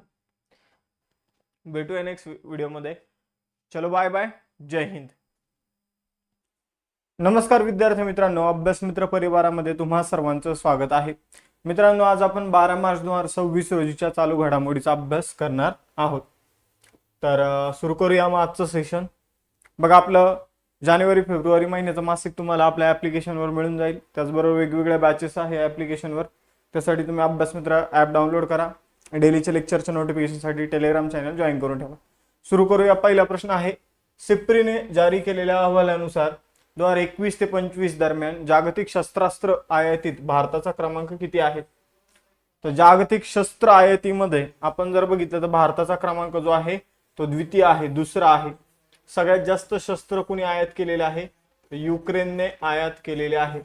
भारत शस्त्र आयातीच्या बाबतीत जर आपण बघितलं तर दुसऱ्या क्रमांकावर आहे. भारताची पोझिशन दुसरी आहे. सौदी अरेबिया तिसऱ्या क्रमांकावर आहे. आणि हा कालखंड कोणता आहे? 2021 ते 25 हा कालखंड आहे. मित्रांनो, आपण जर बघितलं तर जागतिक शस्त्र आयातीमध्ये भारताचा वाटा जो आहे तो 8.2% एवढा आहे. आपण जर बघितलं 2011 ते 2015 या कालखंडामध्ये 2011 ते 15 या 5 वर्षाच्या कालखंडामध्ये भारताने 70% शस्त्र जे आहे ते कुणाकडून घेतले? रशियाकडून. 2016 ते 2020 या कालखंडामध्ये भारताने 51% शस्त्र जे आहे ते रशियाकडून घेतलेले आहे. 2021 ते 25 या कालखंडामध्ये फक्त आणि फक्त 40% शस्त्र आपण रशियाकडून घेतलेले आहे. म्हणजे आपण जर बघितलं तर 15 वर्षात रशियाकडून शस्त्रास्त्र आयातीचा वाटा जो आहे तो 70% कडून 40% गेलेला आहे. आपण जर बघितलं तर अमेरिका जो आहे तो शस्त्र निर्यातीमध्ये 1 नंबरला आहे, तर आपला भारत जो आहे तो शस्त्र आयातीमध्ये जर आपण बघितलं 2 नंबरला आहे. जागतिक निर्यातीमध्ये अमेरिकेचा वाटा जो आहे तो 42% एवढा आहे. बघा, पहिल्या क्रमांकावर शस्त्र आयातीच्या बाबतीत युक्रेन आहे, 9.7% वाटा युक्रेनचा. दुसऱ्या क्रमांकावर भारत आहे 8.2%. तिसऱ्या क्रमांकावर सौदी अरेबिया आहे 6.8%. त्यानंतर चौथ्या क्रमांकावर कतर आहे 6.4% आणि पाचव्या क्रमांकावर पाकिस्तान आहे 4%. हा जो रिपोर्ट आहे सिप्री म्हणजे Stockholm international peace research institute, ठीक आहे, तर स्टॉकहोम इंटरनॅशनल पीस रिसर्च इन्स्टिट्यूटचा हा अहवाल आहे. आता महत्वाचे निर्देशांक, त्यामधलं भारताचं स्थान आणि त्यामधील पहिल्या क्रमांकाचा देश बघूया. महिला शांतता आणि सुरक्षा निर्देशांक 2025-26 मध्ये भारत 131व्या क्रमांकावर आहे, तर डेन्मार्क पहिल्या क्रमांकावर आहे. हेनले पासपोर्ट इंडेक्स 2026 मध्ये भारत 75व्या क्रमांकावर आहे, तर सिंगापूर पहिल्या क्रमांकावर आहे. भ्रष्टाचार धारणा निर्देशांक 2025 मध्ये भारत 19व्या क्रमांकावर आहे, तर डेन्मार्क पहिल्या क्रमांकावर आहे. रिस्पॉन्सिबल नेशन इंडेक्स 2026 मध्ये भारत 16व्या क्रमांकावर आहे, तर सिंगापूर पहिल्या क्रमांकावर आहे. आशिया उत्पादन निर्देशांक 2026 मध्ये भारत 6व्या क्रमांकावर आहे, तर चीन पहिल्या क्रमांकावर आहे. 2026 ग्लोबल सॉफ्ट पॉवर इंडेक्स मध्ये भारत 32व्या क्रमांकावर आहे, अमेरिका पहिल्या क्रमांकावर आहे. नेटवर्क रेडिनेस इंडेक्स 2025 मध्ये भारत 45व्या क्रमांकावर आहे, अमेरिका पहिल्या क्रमांकावर आहे. जागतिक लिंग भेदाभाव 2025 मध्ये भारत 131व्या क्रमांकावर आहे, आइसलँड पहिल्या क्रमांकावर आहे. जागतिक आनंद अहवाल 2025 मध्ये भारत 118व्या क्रमांकावर आहे, फिनलँड पहिल्या क्रमांकावर आहे. जागतिक प्रेस स्वातंत्र्य निर्देशांक 2025 मध्ये भारत 151व्या क्रमांकावर आहे, नॉर्वे जो आहे तो पहिल्या क्रमांकावर आहे. 2025 जागतिक नवोन्मेषण निर्देशांकामध्ये भारत 38व्या क्रमांकावर आहे, स्वित्झर्लंड पहिल्या क्रमांकावर आहे. पुढे जाऊया. दुसरा जो प्रश्न आहे तो आहे भारतातील पहिला ओशन थर्मल एनर्जी कन्झर्वेशन आधारित एकात्मिक प्रकल्प कुठे उभारला जात आहे. तर समुद्रामध्ये आपण जर बघितलं तर जे काही गरम पाणी थंड पाणी समुद्राच्या आपण जर बघितलं तर सरफेस जो काही समुद्राचं वरचं पाणी असतं ते गरम पाणी असतं आणि समुद्राच्या आतमध्ये थोडं गेलं की आपल्याला थंड पाणी बघायला मिळतं. या गरम पाणी आणि थंड पाण्यातला डिफरन्सचा वापर करून इथं वीज निर्मिती केली जाते आणि त्याविषयक प्रोजेक्टला म्हटला तो ocean thermal energy conservation conversion, ठीक आहे, तर कन्झर्वेशन म्हटलं कन्व्हर्जन. तर आपण जर बघितलं तर यावर आधारित एकात्मिक प्रकल्प जो आहे तो कुठे उभारला जात आहे, तर यावर आधारित प्रकल्प जो आहे करवत्ती लक्षद्वीपची राजधानी, तर आपण जर बघितलं तर तिथे उभारला जात आहे. तर करवत्ती येथे ओशन थर्मल एनर्जी कन्व्हर्जन आधारित एकात्मिक प्रकल्प उभारला जात आहे. मग हे तंत्रज्ञान कसं काम करतं हे मी तुम्हाला सांगितलं. मग आपण जर बघितलं हे तंत्रज्ञान कुणी विकसित केलेलं आहे, तर चेन्नई येथील राष्ट्रीय महासागर तंत्रज्ञान संस्थेने हे तंत्रज्ञान विकसित केलेलं आहे. आपण जर बघितलं तर दररोज या प्रोजेक्ट अंतर्गत 65 किलोवॅट वीज आणि 1 लाख लिटर पिण्याचे पाणी जे आहे ते तयार होणार आहे. पुढे जाऊया. तिसरा प्रश्न आहे नागरिकत्व सुधारणा कायदा 2019 अंतर्गत भारतीय नागरिकत्व मिळवणारी पहिली परदेशी व्यक्ती कोण बनली. तर नागरिकत्व कायदा 2019 जो आहे तो ए, बी आणि पी. एबीपी म्हणजे अफगाणिस्तान, बांगलादेश, पाकिस्तान या देशांचा राज्य धर्म काय आहे तर मुस्लिम आहे. या देशांचा राज्य धर्म काय आहे तर मुस्लिम आहे. आपल्या देशाला राज्य धर्म नाही, आपला देश जो आहे तो धर्मनिरपेक्ष आहे. मग यांचा राज्य धर्म मुस्लिम असल्या कारणाने इतर धर्मांचा या देशामध्ये छळ केला जातो. मग इतर धर्मातील व्यक्ती जे आहे ते आजूबाजूच्या देशामध्ये स्थलांतर करतात. मग या देशामधून हिंदू असू द्या, ख्रिश्चन असू द्या, पारशी असू द्या, शीख असू द्या, जैन असू द्या, या धर्माचे जे व्यक्ती आहे ते आपल्या देशामध्ये जे आले होते त्यांना नागरिकत्व देण्यासाठी आपण 2019 मध्ये नागरिकत्व कायदा 1955 मध्ये सुधारणा केलेली आहे 2019 या वर्षामध्ये. आणि मग या अंतर्गत पहिलं नागरिकत्व आपण कुणाला दिलेलं आहे तर पहिलं नागरिकत्व मिळालेले व्यक्ती आहे दीपाली दास. तर दीपाली दास या आसामच्या काचर जिल्ह्यात राहतात. आपण जर बघितलं तर या बांगलादेशमध्ये 1988 मध्ये यांचा जन्म झालेला आहे. नागरिकत्व सुधारणा कायदा जो आहे 2019 हा डिसेंबर 2019 रोजी मंजूर झाला. आणि या कायद्याने कोणत्या कायद्यात सुधारणा केली, नागरिकत्व कायदा 1955 मध्ये याने काय केलेले आहे, सुधारणा केलेली आहे. ही गोष्ट लक्षात घ्या. तर एबीपी देश अफगाणिस्तान, बांगलादेश, पाकिस्तान यामधून तिथले अल्पसंख्याक हिंदू, शीख, बौद्ध, जैन, पारशी, ख्रिश्चन समुदायातील लोक जर आपल्या देशामध्ये येत असेल तर आपण त्यांना नागरिकत्व देतो. पुढे जाऊया. चौथा प्रश्न. शिकागो विद्यापीठाचा प्रतिष्ठित प्रोफेशनल अचिव्हमेंटसाठी माजी विद्यापीठ पुरस्कार जिंकणारा पहिला भारतीय अर्थशास्त्रज्ञ कोण बनला. तर शिकागो विद्यापीठाचा प्रतिष्ठित प्रोफेशनल अचिव्हमेंटसाठी पुरस्कार जिंकणारा, माजी विद्यार्थी पुरस्कार जो आहे तो जिंकणारा पहिला भारतीय बनलेला आहे कृष्णमूर्ती V.S. सुब्रमण्यम. आपण जर बघितलं 85 वर्षाच्या इतिहासामध्ये पहिल्यांदा भारतीय व्यक्तीला हा पुरस्कार मिळालेला आहे. प्राध्यापक कृष्णमूर्ती सुब्रमण्यम यांनी कोविड-19 मध्ये जी कामगिरी केलेली आहे त्यासाठी त्यांना हा पुरस्कार देण्यात आलेला आहे. भारत सरकारचे ते 17वे मुख्य आर्थिक सल्लागार, चीफ इकॉनॉमिक ऍडवायझर राहिलेले आहे. 2018 ते 2021 या कालखंडात ते आपण जर बघितलं तर आर्थिक सल्लागार होते आणि सध्या ते IMF इंटरनॅशनल मॉनिटरी फंड मध्ये भारताचे कार्यकारी संचालक आहे. आंतरराष्ट्रीय नाणेनिधीमध्ये भारताचे काय आहे? कार्यकारी संचालक आहे. पुढे जाऊ 5वा प्रश्न. कोणत्या राज्य सरकारने 2025च्या आंतरराष्ट्रीय महिला दिनी महिला उद्योजक सक्षमीकरण योजना ट्विस्ट सुरू केली आहे? तमिळनाडू सरकारने महिला उद्योजकांसाठी महिला दिनी ट्विस्ट नावाची योजना सुरू केलेली आहे. फुल फॉर्म आहे Tamil Nadu woman entrepreneur empowerment scheme, अशा या योजनेचा फुल फॉर्म आहे. तमिळनाडूचे मुख्यमंत्री M.K. स्टॅलिन यांनी महिला उद्योजक जे आहे राज्यातील त्यांच्यासाठी योजना सुरू केलेली आहे. तमिळनाडू महिला उद्योजक सक्षमीकरण योजनेचा मेन उद्देश जो आहे तो महिला व्यावसायिक स्थापित करण्यात आणि विस्तारण्यात मदत करून त्यांच्यासाठी आर्थिक संधी बळकट करणे हा आहे. पुढे जाऊया. कोणत्या मंत्रालयाने से नो टू प्रॉक्सी सरपंच मोहीम सुरू केली आहे? तर आपण बघितलं असेल की महिला सरपंच असते पण पूर्ण कारभार जो आहे तर तो तिच्या पतिदेवांमार्फत चालवला जातो. जसं की तुम्ही आपली पंचायत नावाची वेब सिरीज बघितली असेल तर त्यामध्ये ही गोष्ट स्पष्टपणे आपल्याला दाखवलेली आहे. तर अशी जी काही सिच्युएशन असते की जिथं महिला सरपंच असते पण पूर्ण कारभार तिचा नवरा किंवा आजूबाजूचे पुरुष नातेवाईक चालवत असतात, तर हे बंद करण्यासाठी पंचायत राज मंत्रालयाने एक मोहीम सुरू केलेली आहे, से नो टू प्रॉक्सी सरपंच. तर से नो टू प्रॉक्सी सरपंच ही मोहीम आंतरराष्ट्रीय महिला दिनाच्या दिवशीच सुरू करण्यात आलेली आहे. प्रॉक्सी सरपंचांना नकार द्या. आपण जर बघितलं तर ही कशासाठी सुरू करण्यात आलेली मोहीम आहे मग मी एक्सप्लेन केलेली आहे, मंत्रालय इथं लक्षात ठेवायचं आहे. आपल्या अदर पण बॅचेस आहे जसं की मुख्य परीक्षेसाठी धुरंधर बॅच, प्री मेन्ससाठी foundation batches, 21,000 PYQ batch, notes pack, या सगळ्या गोष्टी तुम्हाला अभ्यासमित्र ॲपवर बघायला मिळणार आहे. या सगळ्या बॅचेस तुम्हाला या बॅचेससाठी CJ लाईव्ह कुपन कोड जे आहे ते वापरायचं आहे.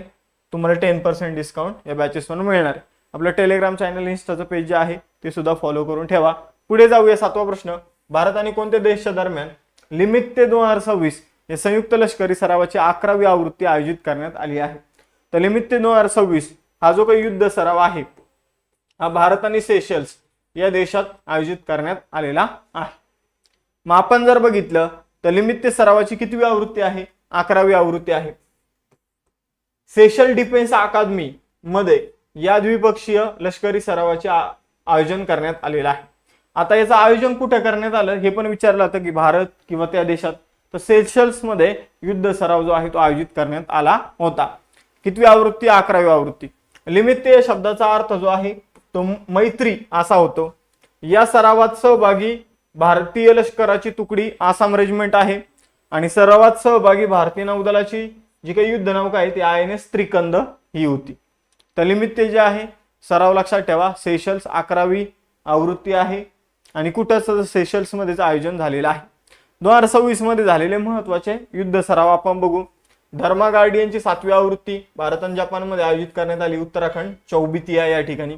वज्रप्रहार वार्षिक सरावाची 16वी आवृत्ती भारत आणि अमेरिकेमध्ये हिमाचल प्रदेशमध्ये बकलो इथे आयोजित झाली. वायुशक्ती 2026 युद्ध सराव पोखरण फील्ड रेंजमध्ये राजस्थानमध्ये झाला. बहुपक्षीय सागरी सराव मिलान विशाखापट्टणम मध्ये झाला, 13वी आवृत्ती. संयुक्त लष्करी सराव खंजर याची पण 13वी आवृत्ती भारत आणि किर्गिस्तानमध्ये आयोजित करण्यात आली. त्रिपक्षीय सराव दोस्ती भारत, श्रीलंका आणि मालदीवमध्ये आयोजित करण्यात आला. लष्करी सराव डेझर्ट सायक्लोन 2 भारत आणि UAE मध्ये अबुधाबी या ठिकाणी आयोजित करण्यात आलेला आहे आणि याची 2री आवृत्ती होती. पुढे जाऊया 8वा प्रश्न. मार्च 2026 मध्ये मद्रास उच्च न्यायालयाचे 55वे मुख्य न्यायाधीश म्हणून कोणी शपथ घेतली? तर मद्रास उच्च न्यायालयाचे 55वे न्यायाधीश बनलेले न्यायमूर्ती सुश्रुत अरविंद धर्माधिकारी. तर आपण जर बघितलं तर उच्च न्यायालयाच्या मुख्य न्यायाधीशांची नियुक्ती संविधानाच्या कलम 217 अंतर्गत भारताचे राष्ट्रपती, भारताचे मुख्य न्यायाधीश, राज्यपाल यांच्याशी सल्लामसलत केल्यानंतर करतात. मद्रास उच्च न्यायालय हे भारतातील 3 जुन्या उच्च न्यायालयांपैकी एक आहे ज्याची स्थापना 1862 मध्ये करण्यात आली होती. ज्याच्या अधिकार क्षेत्रामध्ये तमिळनाडू आणि पॉंडिचेरी हे केंद्रशासित प्रदेश येतात. 9वा प्रश्न आहे, मार्च 2026 मध्ये इराणचे नवीन सर्वोच्च नेते म्हणून कुणाची नियुक्ती करण्यात आली? तर इराणचे नवीन नेते बनलेले आहे मोजतबा खामेनी. तर मोजतबा खामेनी जे आहे ते आयातुल्ला खामेनी यांचे पुत्र आहे मोजतबा खामेनी. आपण जर बघितलं काही काळासाठी आयातुल्ला अली खामेनी आपण जर बघितलं तर यांच्या निधनानंतर आयातुल्ला अली रेजा आराफी हे इराणचे अंतरिम नेते बनले होते. आता इराणचे नवीन नेते असणार आहे मोजतबा खामेनी. 10वा प्रश्न आहे, मार्च 2026 मध्ये पंतप्रधान नरेंद्र मोदी यांनी भारतातील पहिल्या पूर्णपणे कार्यरत रिंग मेट्रोचे उद्घाटन कुठे केले? तर हे रिंग मेट्रोचं उद्घाटन पंतप्रधानांनी कुठे केलेलं आहे? दिल्लीमध्ये केलेलं आहे. तर आपण जर बघितलं पंतप्रधान नरेंद्र मोदी यांनी दिल्ली मेट्रोच्या पिंक लाईनच्या मजलिस पार्क मौजपूर कॉरिडॉर मधून भारतातील पहिल्या रिंग मेट्रोचं उद्घाटन केलं. या प्रकल्पामुळे दिल्ली मेट्रोच्या 5व्या टप्प्यातील विस्ताराअंतर्गत मेट्रो नेटवर्कचा विस्तार होणार आहे आणि कनेक्टिव्हिटी सुधारणार आहे. नवीन कॉरिडॉर देखील जोडले जाणार आहे. 11वा प्रश्न आहे, हुरुन ग्लोबल रिच लिस्ट 2026 नुसार 308 अब्ज देशांसह भारताचा जागतिक स्तरावर कितवा क्रमांक आहे? तर हुरुन ग्लोबल रिच लिस्ट नुसार 308 अब्ज देशांसह भारताचा जागतिक पातळीवर जर आपण बघितला तर 3रा क्रमांक आहे. आपण जर बघितलं तर जागतिक अब्ज देशांच्या बाबतीत चायना पहिल्या क्रमांकावर आहे, अमेरिका 2ऱ्या क्रमांकावर आहे, तर भारत 3ऱ्या क्रमांकावर आहे. त्यानंतर जर बघितलं तर अब्जाधीश असलेले शहरांच्या बाबतीत न्यूयॉर्कमध्ये सगळ्यात जास्त अब्जाधीश राहतात, शांघाय 2ऱ्या क्रमांकावर यासाठी आणि बीजिंग 3ऱ्या क्रमांकावर आहे. भारतामध्ये एकूण 308 अब्जाधीश आहे. हुरुन ग्लोबल रिच लिस्टची ही 15वी आवृत्ती आहे. ही आवृत्ती जी आहे ती हुरुन रिसर्च इन्स्टिट्यूट मार्फत दिली जाते. मग आपण जर बघितलं या अहवालानुसार भारतात 308 अब्जाधीश आहे. मुकेश अंबानी हे भारत आणि आशियातील सर्वात श्रीमंत व्यक्ती ठरलेले, त्यांची संपत्ती 9.8 लाख कोटी एवढी आहे. एलॉन मस्क हे जगातील सगळ्यात श्रीमंत व्यक्ती ज्यांची संपत्ती 792 अब्ज अमेरिकन डॉलर्स एवढी आहे. पुढे जाऊया 12वा प्रश्न, 2026 फॉर्म्युला 1 हंगामातील पहिली शर्यत ऑस्ट्रेलियन ग्रँड प्रिक्स 2026 जेतेपद कोणी जिंकलं? तर ऑस्ट्रेलियन ग्रँड प्रिक्स जी आहे ती जॉर्ज रसेलने जिंकलेली आहे. तर आपण जर बघितलं मर्सिडीजचा ड्रायव्हर आहे जॉर्ज रसेल. तर याने मेलबर्न येथे झालेल्या ऑस्ट्रेलियन ग्रँड प्रिक्स 2026 जिंकून फॉर्म्युला 1 हंगामाची सुरुवात केली. 2026 हंगामातील ही त्याची पहिली शर्यत होती. अशा प्रकारे आजचं हे सेशन इथे समाप्त होतं. व्हिडिओ जर आवडला असेल तर व्हिडिओला लाईक, चॅनलला सबस्क्राईब करायला विसरू नका. थांबूया आपण इथे, भेटूया नेक्स्ट सेशन मध्ये. चलो बाय बाय, जय हिंद. नमस्कार विद्यार्थी मित्रांनो, आज आपण 13 मार्च 2026 रोजीच्या चालू घडामोडीचा अभ्यास करणार आहोत. तुम्ही ही सिरीज डेली बघत असाल तर लेक्चर लाईक, चॅनलला सबस्क्राईब करायला विसरू नका. सुरू करूया मागचं सेशन. आपण फेब्रुवारी महिन्याचं जे डेली सेशन घेतलेले आहे त्याचं एक मासिक बनवलेलं आहे. सेम जानेवारीचं पण मासिक बनवलेलं आहे जे तुम्हाला आपल्या अभ्यास मित्र ॲपवर बघायला मिळेल. त्याचबरोबर आपल्या ॲपवर वेगवेगळ्या बॅचेस सुद्धा तुम्हाला बघायला मिळतील. मागच्या लेक्चरचा पहिला प्रश्न आहे, भारतीय लष्कराचे नवीन व्हाईस चीफ ऑफ स्टाफ म्हणून कोणी पदभार स्वीकारलेला आहे किंवा स्वीकारणार आहे? तर भारतीय लष्कराचे नवीन व्हाईस चीफ ऑफ स्टाफ जे आहे ते बनणार आहे धीरज सेठ. मित्रांनो, धीरज सेठ 1 एप्रिल 2026 पासून भारतीय लष्कराचे नवीन उपप्रमुख पदाचा पदभार जो आहे तो स्वीकारणार आहे. यालाच व्हाईस चीफ ऑफ स्टाफ असंही म्हटलं जातं. ते जनरल पुष्पेंद्र पाल सिंग यांची जागा घेतील, ज्यांना पश्चिम लष्कराचे कमांडर म्हणून पदभार जो आहे तर तो देण्यात येणार आहे. मग पुष्पेंद्र पाल सिंह जसे पश्चिम लष्कर कमांडर बनतील, तसेच आपण जर बघितलं धीरेंद्र सेठ जे आहे ते लष्कराचे नवीन व्हाईस चीफ ऑफ स्टाफ बनणार आहे.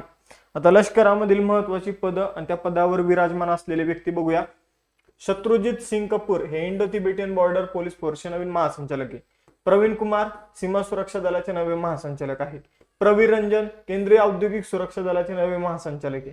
भारतीय लष्कर प्रमुख हे उपेंद्र द्विवेदी. लेफ्टनंट जनरल पुष्पेंद्र सिंग जे आहे ते पश्चिम कमांडचे नवीन लष्कर प्रमुख बनणार आहे. हे आताच आपण जस्ट बघितलेलं आहे. त्यानंतर भारतात सध्या 4 उपराष्ट्रीय सुरक्षा सल्लागार आहे. राजिंदर खन्ना अतिरिक्त राष्ट्रीय सुरक्षा सल्लागार आहे. टी.व्ही. रविचंद्रन, पवन कपूर आणि अनिश दयाल सिंग. पुढे जाऊया. Controller general of defence accountant कोण आहे? विश्वजित सहाय. संरक्षण प्रमुख CDS कोण आहे? तर अनिल चौहान.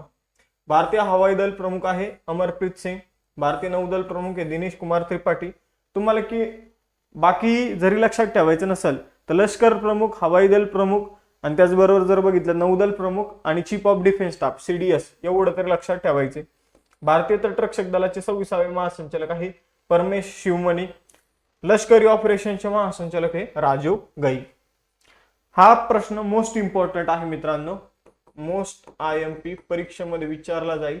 2026 मध्ये फिफा विश्वचषक 2026च्या 23व्या आवृत्तीचं आयोजन कोणता देश करणार आहे?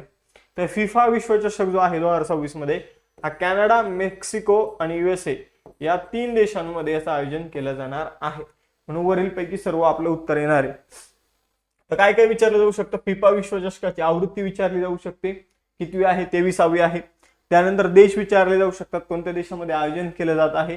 तर कॅनडा, अमेरिका आणि मेक्सिको या देशामध्ये आयोजन केलं जात आहे. आता हा जर विश्वचषक बघितला तर याचे मॅस्कॉट 3 देशाचे 3 मॅस्कॉट आहे. बघा आपण जर बघितलं तर क्लच हा अमेरिकेचा एक गरुड आहे. त्यानंतर जर बघितलं मेपल हा एक हरण आहे आपण जर बघितलं तर कॅनडाचा. आणि झायू जो आहे तो जॅग्वार आहे मेक्सिकोचा. तर मेक्सिकोचा आहे झायू, अमेरिकेचा आहे क्लच आणि मॅपल आहे कॅनडाचे. ते 3 शुभंकर आहे या स्पर्धेसाठी. यावर पण प्रश्न विचारला जाऊ शकतो. त्याचबरोबर हा विश्वचषक 11 जून 2026 रोजी सुरू होईल आणि 19 जुलैला संपून जाईल. यामध्ये 48 संघ जे आहे ते सहभागी होणार आहे. टोटल 104 सामने खेळवले जाणार आहे. तर आपण जर बघितलं तर एवढी इन्फॉर्मेशन, बाकी स्टेडियम वगैरे लक्षात ठेवायची गरज नाही, एवढी इन्फॉर्मेशन जर लक्षात ठेवली तर तुमचे 1 ते 2 मार्क परफेक्ट झाले म्हणून समजा. त्यानंतर हा तिसरा प्रश्न पण अतिशय महत्वाचा आहे. बघा मार्च 2026 मध्ये सूर्याच्या करोनाचा अभ्यास करण्यासाठी प्रोबा 3 मोहिमेशी कोणत्या अंतराळ संस्थेचा संपर्क तुटला? तर प्रोबा 3 ही जी काही अंतराळ मोहीम होती त्याचं प्रक्षेपण जे आहे ते भारताने केलं होतं. पण ही मोहीम जी आहे ती युरोपियन स्पेस एजन्सीची होती, इसाची ही मोहीम आहे. तर प्रोबा 3 जी आहे आणि यावर प्रश्न विचारण्याचे जास्त चान्सेस आहे, कारण बऱ्याचशा मुलांनी वाचलं असेल की प्रोबा 3चं प्रक्षेपण जे आहे ते भारताने केलं म्हणून ही मोहीम भारताची, असं नाहीये. मोहीम जी आहे ती युरोपियन स्पेस एजन्सी म्हणजे इसाची आहे. पण याचं प्रक्षेपण जे आहे ते डिसेंबर 2024 मध्ये PSLV C-59 रॉकेट आपण वापरून सक्सेसफुली केलं होतं. आता या मिशन अंतर्गत सूर्याची जी काही आउटर लेअर आहे त्याला करोना म्हटलं होतं, त्याचा अभ्यास केला जात होता. आता या मोहिमेमध्ये काय केलं जात होतं तर जे काही 2 उपग्रह अवकाशामध्ये सोडले होते, अंतराळामध्ये सोडले होते आणि हे उपग्रह काय करत होते? सूर्यग्रहण, कृत्रिमरित्या सूर्यग्रहण निर्माण करत होते. आणि त्यांनी सूर्यग्रहण निर्माण केल्यानंतर सूर्याची आउटर लेअर जी आहे ती व्यवस्थितपणे आपल्याला दिसत होती आणि मग त्याच्या माध्यमातून आपण जर बघितलं तर युरोपियन स्पेस एजन्सी सूर्याच्या आउटर लेअरचा करोनाचा अभ्यास करत होती. पुढे जाऊया. 4था प्रश्न, धूम्रपान निषेध दिन 2026 कधी साजरा केला जातो? तर धूम्रपान निषेध दिन मार्च महिन्यामध्ये आपण जर बघितलं 2ऱ्या बुधवारी सेलिब्रेट केला जातो. मार्च मधला 2रा बुधवार जो आहे तो 11 मार्च रोजी होता. 11 मार्च रोजी हा धूम्रपान विरोध दिन किंवा धूम्रपान निषेध दिन जो आहे, नो स्मोकिंग डे जो आहे तो सेलिब्रेट करण्यात आला. 2026 ची थीम आहे a smoke free life start with a smoke free day. पुढे जाऊया. 5वा प्रश्न, महिला कर्मचाऱ्यांसाठी एक नवीन डिजिटल सुरक्षा कवच शाईन ॲप कोणी लॉन्च केलं? तर महिला कर्मचाऱ्यांसाठी एक नवीन डिजिटल सुरक्षा कवच शाईन ॲप जे आहे मित्रांनो ते भारतीय रेल्वेने लॉन्च केलं आहे. तर शाईन ॲपचं पूर्ण स्वरूप काय आहे? तर sexual harassment incident notification for empowerment असं हे शाईन ॲपचं फुल फॉर्म आहे. आंतरराष्ट्रीय महिला दिन 2026 निमित्ताने भारतीय रेल्वेने महिला कर्मचाऱ्यांना कामाच्या ठिकाणी होणाऱ्या लैंगिक छळाच्या तक्रारींची नोंद करण्यासाठी शाईन ॲप लॉन्च केलं आहे. हे व्यासपीठ मानव संसाधन व्यवस्थापन प्रणालीद्वारे गोपनीय तक्रारी नोंदवण्याची सुविधा प्रदान करतं. पुढे जाऊया. 6वा प्रश्न, तेलंगणा गद्दार चित्रपट पुरस्कार. तर तिथला ते गद्दार शब्दाचा काहीतरी वेगळा अर्थ असेल, आपल्याला मराठी हिंदीमध्ये तो वेगळा अर्थ आहे. तर 2025 मध्ये कोणत्या मेगास्टारला प्रतिष्ठित NTR राष्ट्रीय चित्रपट पुरस्काराने सन्मानित करण्यात आले? तर तेलंगणा गद्दार चित्रपट पुरस्कार 2025 मध्ये NTR राष्ट्रीय चित्रपट पुरस्कार जो आहे तो चिरंजीवी यांना मिळालेला आहे. तर मेगास्टार हे नाव कोणासोबत जोडलं जातं? तर चिरंजीवी यांच्या सोबत जोडलं जातं, मेगास्टार चिरंजीवी. इतर पुरस्कार विजेते बघूया. सर्वोत्कृष्ट अभिनेता ठरला नागचैतन्य तांडेल चित्रपटासाठी. सर्वोत्कृष्ट अभिनेत्री ठरली रश्मिका मंदाना द गर्लफ्रेंड चित्रपटासाठी. सर्वोत्कृष्ट चित्रपट ठरला राजू वेड्स रामबाई आणि सर्वोत्कृष्ट डायरेक्टर ठरला सायलू राजू वेड्स रामबाई यासाठी. मित्रांनो, आपल्या काही ऑनगोईंग बॅचेस आहे. Dhurandhar batch, Rajyaseva combined foundation batch, 21,000 PYQ batch, notes pack, या सगळ्या बॅचेस तुम्हाला अभ्यास मित्राच्या ऍपवर बघायला मिळेल. CJ live coupon code use करा म्हणजे फी मध्ये डिस्काउंट पण मिळेल. आणि आपलं टेलिग्राम चॅनल लेक्चरच्या नोटिफिकेशनसाठी इंस्टाचं पेज फॉलो करायला विसरू नका. पुढे जाऊया 7वा प्रश्न. नाटोचा द्विवार्षिक आर्टिक लष्करी सराव कोल्ड रिस्पॉन्स कुठे आयोजित केला जात आहे? तो कोल्ड रिस्पॉन्स नावाचा युद्ध सराव जो आहे मित्रांनो तो नॉर्थ अटलांटिक ट्रिटी ऑर्गनायझेशन नाटोचा आहे आणि हा नॉर्वे देशामध्ये नॉर्वेच्या उत्तरेला आयोजित केला जात आहे. आपण जर बघितलं हा एक द्विवार्षिक 2 वर्षांनी होणारा युद्ध सराव आहे. आपण जर बघितलं यावर्षी अमेरिका आणि डेन्मार्कसह 14 देशातील सुमारे 25,000 सैनिक यामध्ये सहभाग घेत आहे. पुढे जाऊया. जर्मनीच्या पहिल्या महिला व्यावसायिक पुरुष फुटबॉल संघाचे मुख्य प्रशिक्षक कोण बनले? तर बघा, जर्मनीमध्ये 3 वेगवेगळे फुटबॉल क्लब आहे पुरुषांचे. त्या फुटबॉल क्लब पैकी एका क्लबच्या आपण जर बघितलं प्रशिक्षक पहिल्यांदाच एक महिला बनलेला आहे. तर जर्मनीच्या पहिल्या महिला ज्या व्यावसायिक पुरुष फुटबॉल संघाच्या मुख्य प्रशिक्षक बनल्या त्यांचं नाव आहे सबरीना विटमन. तर सबरीना विटमन जर आपण बघितलं तर जर्मन क्लब FC इंगोलस्टॅडच्या मुख्य प्रशिक्षक बनलेल्या आहे. तर जर्मनीमध्ये 3 मेन व्यावसायिक फुटबॉल क्लब आहे. जसं भारतामध्ये आपण जर बघितलं तर IPLच्या ज्या काही टीम आहेत तर त्या व्यावसायिक टीम आहे, ते देशातर्फे खेळत नाही. त्या आपण जर बघितलं तर IPL जे आहे तर ती एक फ्रँचायझी लीग आहे, बिझनेस मॉडेल आहे थोडक्यात. तर तसंच फुटबॉलच्या पण वेगवेगळ्या देशामध्ये वेगवेगळ्या आपल्याला संघ बघायला मिळतात, क्लब बघायला मिळतात. तर त्याच्यापैकी एक इंगोलस्टॅडच्या महिला प्रशिक्षक पहिल्यांदा सबरीना विटमन बनलेल्या आहे. पुढे जाऊया. 9वा प्रश्न. मिझोरम विधानसभेने संविधानाच्या 8व्या अनुसूचीमध्ये कोणत्या भाषेचा समावेश करण्याचा ठराव मंजूर केला आहे? तर संविधानाच्या 8वी अनुसूची जी आहे त्यामध्ये मूळ 14 भाषा होत्या, नंतर 8 भाषा ऍड झाल्या. आता टोटल या अनुसूचीमध्ये 22 भाषा आहे. मग आपण जर बघितलं तर या 22 भाषांमध्ये आता 23वी भाषा मिझो भाषेला ऍड करा असा प्रस्ताव जो आहे तो मिझोरमच्या विधानसभेने मंजूर केलेला आहे. हा प्रस्ताव राज्याचे शिक्षण मंत्री वनलाल थलाना यांनी मांडलेला आहे. तर आपण जर बघितलं तर 22 भाषा कुठे 8व्या अनुसूचीमध्ये भारतीय संविधानाच्या कलम 344 आणि 351 मध्ये भाषेवरील घटनात्मक तरतुदी आहे. 10वा प्रश्न आहे. मार्च 2026 मध्ये आंतरराष्ट्रीय मलेरिया परिषद 2026 कुठे आयोजित करण्यात आली? तर आंतरराष्ट्रीय मलेरिया परिषद मार्च 2026 मध्ये नवी दिल्लीमध्ये आयोजित करण्यात आलेली आहे. ही परिषद भारतीय वैद्यकीय संशोधन परिषदेच्या अंतर्गत राष्ट्रीय मलेरिया संशोधन संस्थेद्वारे आयोजित करण्यात आलेली आहे. थीम आहे discovery, development and delivery, driving malaria elimination and beyond. पुढे जाऊ. 11वा प्रश्न आहे. रात्री प्रवास करणाऱ्या महिलांच्या सुरक्षतेसाठी कोणत्या राज्य पोलिसांनी निर्भया निशा उपक्रम सुरू केला? तर निर्भया निशा उपक्रम जो आहे तो केरळ सरकारने सुरू केलेला आहे रात्री प्रवास करणाऱ्या महिलांच्या सुरक्षेसाठी. आपण जर बघितलं त्यासाठी 112 ही आपत्कालीन हेल्पलाईन जी आहे ती केरळ पोलिसांनी सुरू केलेली आहे. 12वा प्रश्न आहे. मार्च 2026 मध्ये कोणत्या केंद्रीय मंत्र्यांना प्रतिष्ठित इंडिया UK अचिव्हर्स अवॉर्ड 2026 ने सन्मानित करण्यात आले? तर India UK achievers award Jayant Chaudhary यांना मिळाला आहे. केंद्रीय कौशल्य विकास आणि उद्योजकता राज्यमंत्री आहे जयंत चौधरी यांना प्रतिष्ठित इंडिया UK अचिव्हर्स पुरस्कार 2026 प्रदान करण्यात आलेला आहे. हा प्रतिष्ठित सन्मान ब्रिटनमधील शैक्षणिक संस्थांमधून शिक्षण घेतलेल्या प्रभावशाली भारतीय व्यक्तींना दिला जातो. पुरस्काराचं नाव आहे India UK achievers award. I hope तुम्हाला आजचा लेक्चर आवडला असेल. लेक्चर जर आवडला असेल तर लेक्चर लाईक करा, चॅनलला सबस्क्राईब करा. भेटूया नेक्स्ट लेक्चर मध्ये. चलो बाय बाय सगळ्यांना. जय हिंद. नमस्कार विद्यार्थी मित्रांनो, अभ्यास मित्र परिवारामध्ये तुम्हा सर्वांचं स्वागत आहे. मित्रांनो, आज आपण 14 मार्च 2026 रोजीच्या चालू घडामोडीचा अभ्यास करणार आहोत. तर आपण लेक्चर सुरू करण्यापूर्वी फेब्रुवारी महिन्याचं मासिक जे आहे ते आपल्या ऍप्लिकेशनवर तुम्हाला उपलब्ध होऊन जाईल. त्याचबरोबर जानेवारी महिन्याचं मासिक देखील तुम्हाला आपल्या ऍप्लिकेशनवर मिळून जाणार आहे. त्याचबरोबर कंबाईन आणि राज्यसेवेसाठी आपण नवीन पूर्वपरीक्षा स्पेशल बॅच सुरू केलेले आहे. कंबाईनच्या आता ऍड येणार आहे त्यामुळे तुम्ही या बॅचेस जॉईन करू शकता. सुरू करूया आजचं सेशन. मार्च 2026 मध्ये केंद्रीय मंत्रिमंडळाने जल जीवन मिशन डिसेंबर 2028 पर्यंत वाढवण्यास मान्यता दिली आहे. ते कधी सुरू करण्यात आलं होतं? तर जल जीवन मिशन जर आपण बघितलं तर 15 ऑगस्ट 2014 ला सुरू करण्यात आलेलं मिशन आहे. आता त्याला वाढवण्यात आलेलं आहे आणि त्याला जल जीवन मिशन 2.0 असं नाव देण्यात आलेलं आहे. त्याचा कालावधी डिसेंबर 2028 पर्यंत वाढवण्यात आलेला आहे. हे जे जल जीवन मिशन होतं मित्रांनो, तर त्याची पुनर्रचना झालेली आहे असं थोडक्यात आपण म्हणू शकतो.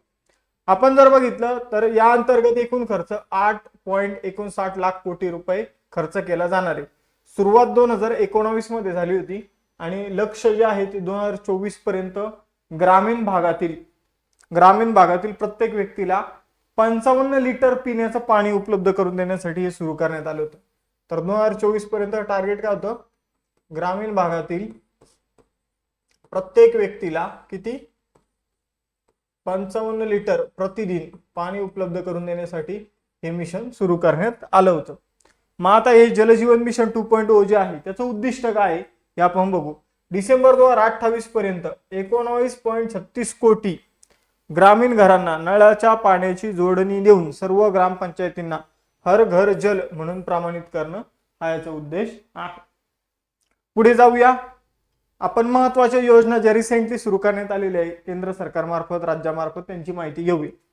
रस्ते अपघातातील पीडितांना वेळेवर वैद्यकीय मदत आणि मोफत उपचार देण्यासाठी पंतप्रधान नरेंद्र मोदी यांनी कोणत्या योजनेला मंजुरी दिली? तर पीएम राहत योजनेला. केंद्रीय मंत्री शिवराज सिंग चौहान यांनी राष्ट्रीय पल्स सेल्फ लायन्स मिशन जे आहे तर ते कुठे सुरू केलेलं आहे? तर सिहोर मध्य प्रदेशमध्ये. गृहमंत्री अमित शहा यांनी लिव्हिंग विलेज प्रोग्राम, लिव्हिंग नाही हा व्हायब्रंट विलेज प्रोग्राम आहे, ठीक आहे, व्हायब्रंट विलेज प्रोग्राम जो आहे 2.0 त्याचा शुभारंभ कुठे केलेला आहे? तनपूर आसाममध्ये. केंद्र सरकारच्या आरोग्य योजनेच्या लाभार्थ्यांसाठी पूर्ण मेडिक्लेम आयुष विमा योजना कोणत्या मंत्रालयाने सुरू केली? अर्थ मंत्रालय. ग्रामीण महिला उद्योजकांच्या उत्पादनांना प्रोत्साहन देण्यासाठी 2026-27 अर्थसंकल्पात कोणत्या नवीन उपक्रमांची घोषणा करण्यात आली? शी मार्ट्स. भारताला औषध निर्माण आणि जैव तंत्रज्ञानात जागतिक महासत्ता बनवण्यासाठी 2026 अर्थसंकल्पात कोणत्या मोहिमेची घोषणा करण्यात आली? बायोफार्मा शक्ती मिशनची घोषणा. लॉजिस्टिक्ससाठी चीनवरील अवलंबित्व कमी करण्यासाठी 2026-27 केंद्रीय अर्थसंकल्पात कोणती योजना जाहीर करण्यात आली? कंटेनर उत्पादन योजना. फायबर लोकल ज्यूट फायबर क्षेत्रात स्वावलंबी बनण्यासाठी 2026-27 केंद्रीय अर्थसंकल्पात कोणती योजना जाहीर करण्यात आली? राष्ट्रीय फायबर योजना. तर या काही रिसेंटली सुरू करण्यात आलेल्या योजना होत्या. बघा दुसरा प्रश्न, भारतात प्रथमच सर्वोच्च न्यायालयाने कोणत्या व्यक्तीला निष्क्रिय इच्छामरण मंजूर केलं आहे? तर निष्क्रिय इच्छामरण आणि अजून एक प्रकारचं इच्छामरण असतं ते म्हणजे सक्रिय इच्छामरण. तर दोन्ही इच्छामरणात काय फरक आहे? तर निष्क्रिय इच्छामरण म्हणजे एखाद्या व्यक्तीचा जो काही कृत्रिमरित्या आपण त्या व्यक्तीला जे काही अन्न वगैरे देतो, पौष्टिक गोष्टी देतो, समजा एखाद्या कोमामध्ये गेलेला व्यक्ती असेल आणि त्याला जर आपण अन्न वगैरे कृत्रिमरित्या त्याच्या शरीरामध्ये आपण देत असेल तर त्याला ते अन्न पुरवठा वगैरे बंद करणं आणि मग त्यानंतर त्याचा मृत्यू होतो, याला काय म्हटलं तर निष्क्रिय इच्छामरण म्हटलं जातं. आणि दुसरं असतं सक्रिय इच्छामरण. सक्रिय इच्छामरण म्हणजे काय? एखाद्या व्यक्तीला विष वगैरे देऊन त्याला समजा त्याला जर मारायचं असेल तर त्याला विष वगैरे पिण्याची परवानगी देणं त्याला म्हटलं तर सक्रिय इच्छामरण. आपण जर बघितलं भारतात प्रथमच सर्वोच्च न्यायालयाने कोणत्या व्यक्तीसाठी निष्क्रिय इच्छामरण मंजूर केलं? तर हरीश राणासाठी निष्क्रिय इच्छामरण जे आहे ते मंजूर करण्यात आलेलं आहे. सर्वोच्च न्यायालयाने 13 वर्षापासून कोमात असलेला 31 वर्ष हरीश राणा यांना निष्क्रिय इच्छामरण मंजूर केलेलं आहे.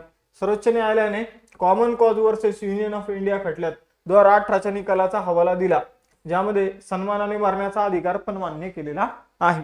निष्क्रिय इच्छामरणामध्ये जीवन रक्षक किंवा कृत्रिम पोषण काढून टाकण्याचा समावेश आहे. तर सक्रिय इच्छामरणामध्ये प्राणघातक पदार्थाचे जाणीवपूर्वक प्रशासन म्हणजे इथं जाणीवपूर्वक पदार्थ शरीरात घेणे, ठीक आहे, प्राशन करणे, प्रशासनाने प्राशन करणे त्याचा समावेश आहे. आपण जर बघितलं तर सक्रिय इच्छामरण भारतामध्ये कसं आहे? बेकायदेशीर आहे. आणि निष्क्रिय इच्छामरण भारतामध्ये आता पहिलेच व्यक्ती आहे हरीश राणा. पुढे जाऊया. तिसरा प्रश्न आहे, मार्च 2026 मध्ये पीटर एल्बर्स यांच्या राजीनाम्यानंतर इंडिगोचे अंतरिम सीईओ म्हणून कोणी पदभार स्वीकारला?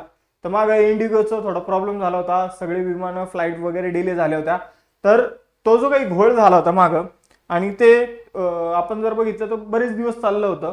तर मग त्यामुळे जर आपण बघितलं तर इंडिगोचे अध्यक्ष आपण जर बघितलं, इंडिगोचे सीईओ जर बघितलं तर पीटर एल्बर्स यांनी आपल्या पदाचा राजीनामा दिला आणि इंडिगोचे अंतरिम सीईओ जे आहे, इंडिगोचे संस्थापक राहुल भाटिया हे बनले आहे. तर इंडिगोचे संस्थापक आणि व्यवस्थापकीय संचालक राहुल भाटिया हे आता अंतरिम सीईओ बनलेले आहेत. डिसेंबर 2024-25 मध्ये मोठ्या प्रमाणावर काय झालं होतं, तर ऑपरेशनल बिघाड झाला होता इंडिगोच्या विमानांच्या बाबतीत. मग आपण जर बघितलं तर त्यामुळे मार्च 2026 मध्ये पीटर एल्बर्स यांनी राजीनामा दिलेला आहे. इंडिगोची स्थापना 2005 ची आहे. 4 ऑगस्ट 2006 ला तिने काम सुरू केलं होतं. मुख्यालय गुरुग्राम हरियाणामध्ये आहे. चौथा प्रश्न आहे, मार्च 2026 मध्ये केंद्रीय मंत्रिमंडळाने कोणत्या राज्यातील मदुराई विमानतळाला आंतरराष्ट्रीय विमानाचा दर्जा देण्यास मान्यता दिली? तर मदुराई विमानतळ जे आहे ते तामिळनाडू मधील विमानतळ आहे. पंतप्रधान नरेंद्र मोदी यांच्या अध्यक्षतेखाली झालेल्या केंद्रीय मंत्रिमंडळाच्या बैठकीत तामिळनाडूतील मदुराई विमानतळाला आंतरराष्ट्रीय विमानतळाचा दर्जा देण्यास मंजुरी देण्यात आलेली आहे. आपण जर बघितलं तर मदुराई हे जे ठिकाण आहे, मीनाक्षी अम्मन मंदिरासाठी प्रसिद्ध ठिकाण आहे. पुढे जाऊया, पाचवा प्रश्न, कोणत्या राज्य सरकारने ड्रग्सच्या धोक्यांचा सामना करण्यासाठी ऑपरेशन जेरिको सुरू केलं आहे? तर ऑपरेशन जेरिको जे आहे ते मिझोरम सरकारने सुरू केलं आहे. ऑपरेशन जेरिको 1 सप्टेंबर 2025 रोजी सुरू करण्यात आलं होतं. राज्यभरात अंमली पदार्थाची तस्करी वापर नियंत्रित करण्याच्या उद्देशाने अंमली पदार्थाविरुद्धची ही मोठी कारवाई राबवली जात आहे. हे ऑपरेशन पहिलेच आहे, पण आता पुन्हा ते काय करण्यात आलेले आहे, ऍक्टिव्ह करण्यात आलेलं आहे. मिझोरम सरकारचं हे ऑपरेशन आहे. पुढील प्रश्न आहे, मार्च 2026 मध्ये वनस्पतीच्या जाती संरक्षण आणि शेतकरी हक्क प्राधिकरणाने म्हणजे PPVFRA ने कोणत्या राज्यातील नागोरी पान मेथीला पेटंट दिलं आहे? तर नागोरी पान मेथी कोणत्या राज्यातील आहे? तर राजस्थान मधील नागोर या ठिकाणची एक फेमस मेथी आहे. तर आपण जर बघितलं राजस्थान मधील नागौर जिल्ह्यातील जगप्रसिद्ध नागोरी पान मेथीला वनस्पती विविधता संरक्षण आणि शेतकरी हक्क प्राधिकरणाने काय दिलेलं आहे? पेटंट मंजूर केलेलं आहे. हे पेटंट बौद्धिक संपदा संरक्षण, वनस्पती जाती आणि शेतकरी हक्क कायदा 2001 अंतर्गत मंजूर केले आहे, जे प्रजनन करते आणि शेतकरी दोघांच्याही हक्काचे संरक्षण करते. पुढे जाऊया मित्रांनो, अभ्यास मित्राच्या वेगवेगळ्या नोट्स तुम्हाला बघायला मिळतील. यासाठी अभ्यास मित्राचा ऍप डाउनलोड करा, त्यावर वेगवेगळ्या बॅचेस सुद्धा आहे. CJ live coupon code use करा म्हणजे तुम्हाला ऍडिशनल डिस्काउंट मिळेल.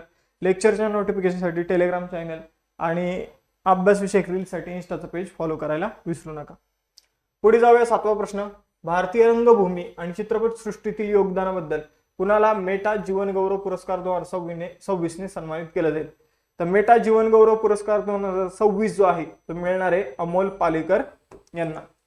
तर आपण जर बघितलं तर ज्येष्ठ अभिनेते चित्रपट निर्माते अमोल पालेकर यांना Mahindra excellence in theatre awards Meta award जो आहे तर त्यामध्ये Meta life time achievement award 2026 ने सन्मानित केले जाणार आहे. मित्रांनो, आता महत्वाचे पुरस्कार सुद्धा बघून घेऊया. 2026-25 मध्ये देण्यात आलेले प्रतिष्ठ एस्मंड बी मार्टिन पुरस्कार 2026 जिंकणारा पहिला भारतीय कोण बनला? तर डॉक्टर कृती कारंत. 2026 मध्ये कोणत्या प्रसिद्ध पार्श्वगायकाला पद्मभूषण पुरस्काराने सन्मानित करण्यात आलं? अलका याज्ञिक. इंदिरा गांधी शांतता पुरस्कार 2025 कोणाला मिळाला? Graca Machel. Meditation the reflection of his holiness the Dalai Lama album साठी त्यांचा पहिला ग्रॅमी पुरस्कार कोणी जिंकला? दलाई लामा यांनी. क्रॉफर्ड पारितोषिक 2026 कोणी जिंकलं? वीरभद्र रामनाथन यांनी. प्रतिष्ठित चांग फेडरल मानवतावादी पुरस्कार 2026 कोणी जिंकला? डॉक्टर आर व्यंकटेश आणि डॉक्टर हरिप्रिया अरविंद यांनी. इस्रायलचा सर्वोच्च संसदीय सन्मान speaker of the Knesset medal मोदीजींनी जिंकलेला आहे. BBC Indian sportswoman of the year पुरस्कार स्मृती मानधनाने जिंकला. बेलिंडा क्लार्क पुरस्कार 2025-26 अॅनाबेला सदरलँडने जिंकला. जागतिक शिक्षक पुरस्कार रुबल नागी यांनी जिंकला. भारताचा सर्वोच्च शांतताकालीन शौर्य पुरस्कार अशोक चक्र शुभांशु शुक्ला यांनी जिंकला. सुभाषचंद्र बोस आपत्ती व्यवस्थापन पुरस्कार वैयक्तिक श्रेणीमध्ये सीता अशोक शेळके यांनी जिंकला. भारत तेंदू हरिश्चंद्र जीवन गौरव पुरस्कार 2026 नमिता गोखले यांनी जिंकलेला आहे. आठवा प्रश्न आहे, अमेरिकेचे राष्ट्राध्यक्ष डोनाल्ड ट्रम्प यांनी 50 वर्षात अमेरिकेतील पहिली मोठी रिफायनरी बांधण्यासाठी कोणत्या भारतीय कंपनीसोबत $300 बिलियन $300 अब्ज ची भागीदारी केली? तर अमेरिकेने रिलायन्स इंडस्ट्री सोबत एक रिफायनरी तयार करण्यासाठी $300 बिलियन काय केलेले आहे, एक करार केलेला आहे. मग ही रिफायनरी दक्षिण टेक्सासमधील पोर्ट ऑफ ब्राउन्सविले इथे तयार केली जाणार आहे. ती पूर्णपणे अमेरिकन शेल ऑइलवर चालणार आहे. या रिफायनरीची क्षमता दररोज 1.6 लाख बॅरल एवढं इथं काय तयार केलं जाईल, क्रूड ऑइल पासून वेगवेगळ्या गोष्टी तयार केल्या जाणार आहे. आणि अमेरिकेतील शेवटची सर्वात मोठी रिफायनरी 1977 मध्ये लुईझियाना इथे बांधली गेली होती. पुढे जाऊया. 9वा प्रश्न, युरेशियन बाजारपेठेमध्ये प्रवेश मिळवण्यासाठी भारताने कोणत्या देशाच्या सहकार्याने फार्मा न्यूट्रा ट्रेड कॉरिडॉर सुरू केला? तर युरेशियन म्हणजे युरोप आणि आशिया म्हणजे या बाजारपेठेमध्ये प्रवेश मिळवण्यासाठी भारत आणि उझबेकिस्तानने फार्मा न्यूट्रा ट्रेड कॉरिडॉर जो आहे तो सुरू केलेला आहे. तर भारत आणि उझबेकिस्तानने भारतीय उत्पादनांना कॉमनवेल्थ ऑफ इंडिपेंडेंट स्टेट्स आणि युरोशियन आरोग्य सेवा बाजारपेठेशी जोडण्यासाठी फार्मा न्यूट्रा व्यापार कॉरिडॉर सुरू केलेला आहे. त्यामुळे व्यापार कॉरिडॉरमधून औषधे आणि आरोग्य उत्पादनाची वाहतूक जलद आणि कार्यक्षम पद्धतीने होणार आहे. युरेशिया हा युरोप आणि आशियाने बनलेला एक भौगोलिक खंड आहे. 10वा प्रश्न आहे, कोणत्या राज्य सरकारने 20 लाख ग्रामीण कुटुंबांना हायस्पीड इंटरनेट प्रदान करण्यासाठी प्रोजेक्ट गंगा सुरू केला? तर प्रोजेक्ट गंगा जो आहे तो उत्तर प्रदेश सरकारने सुरू केलेला आहे. ग्रामीण भागात डिजिटल कनेक्टिव्हिटीला प्रोत्साहन देण्यासाठी उत्तर प्रदेश सरकारने प्रोजेक्ट गंगा सुरू केला.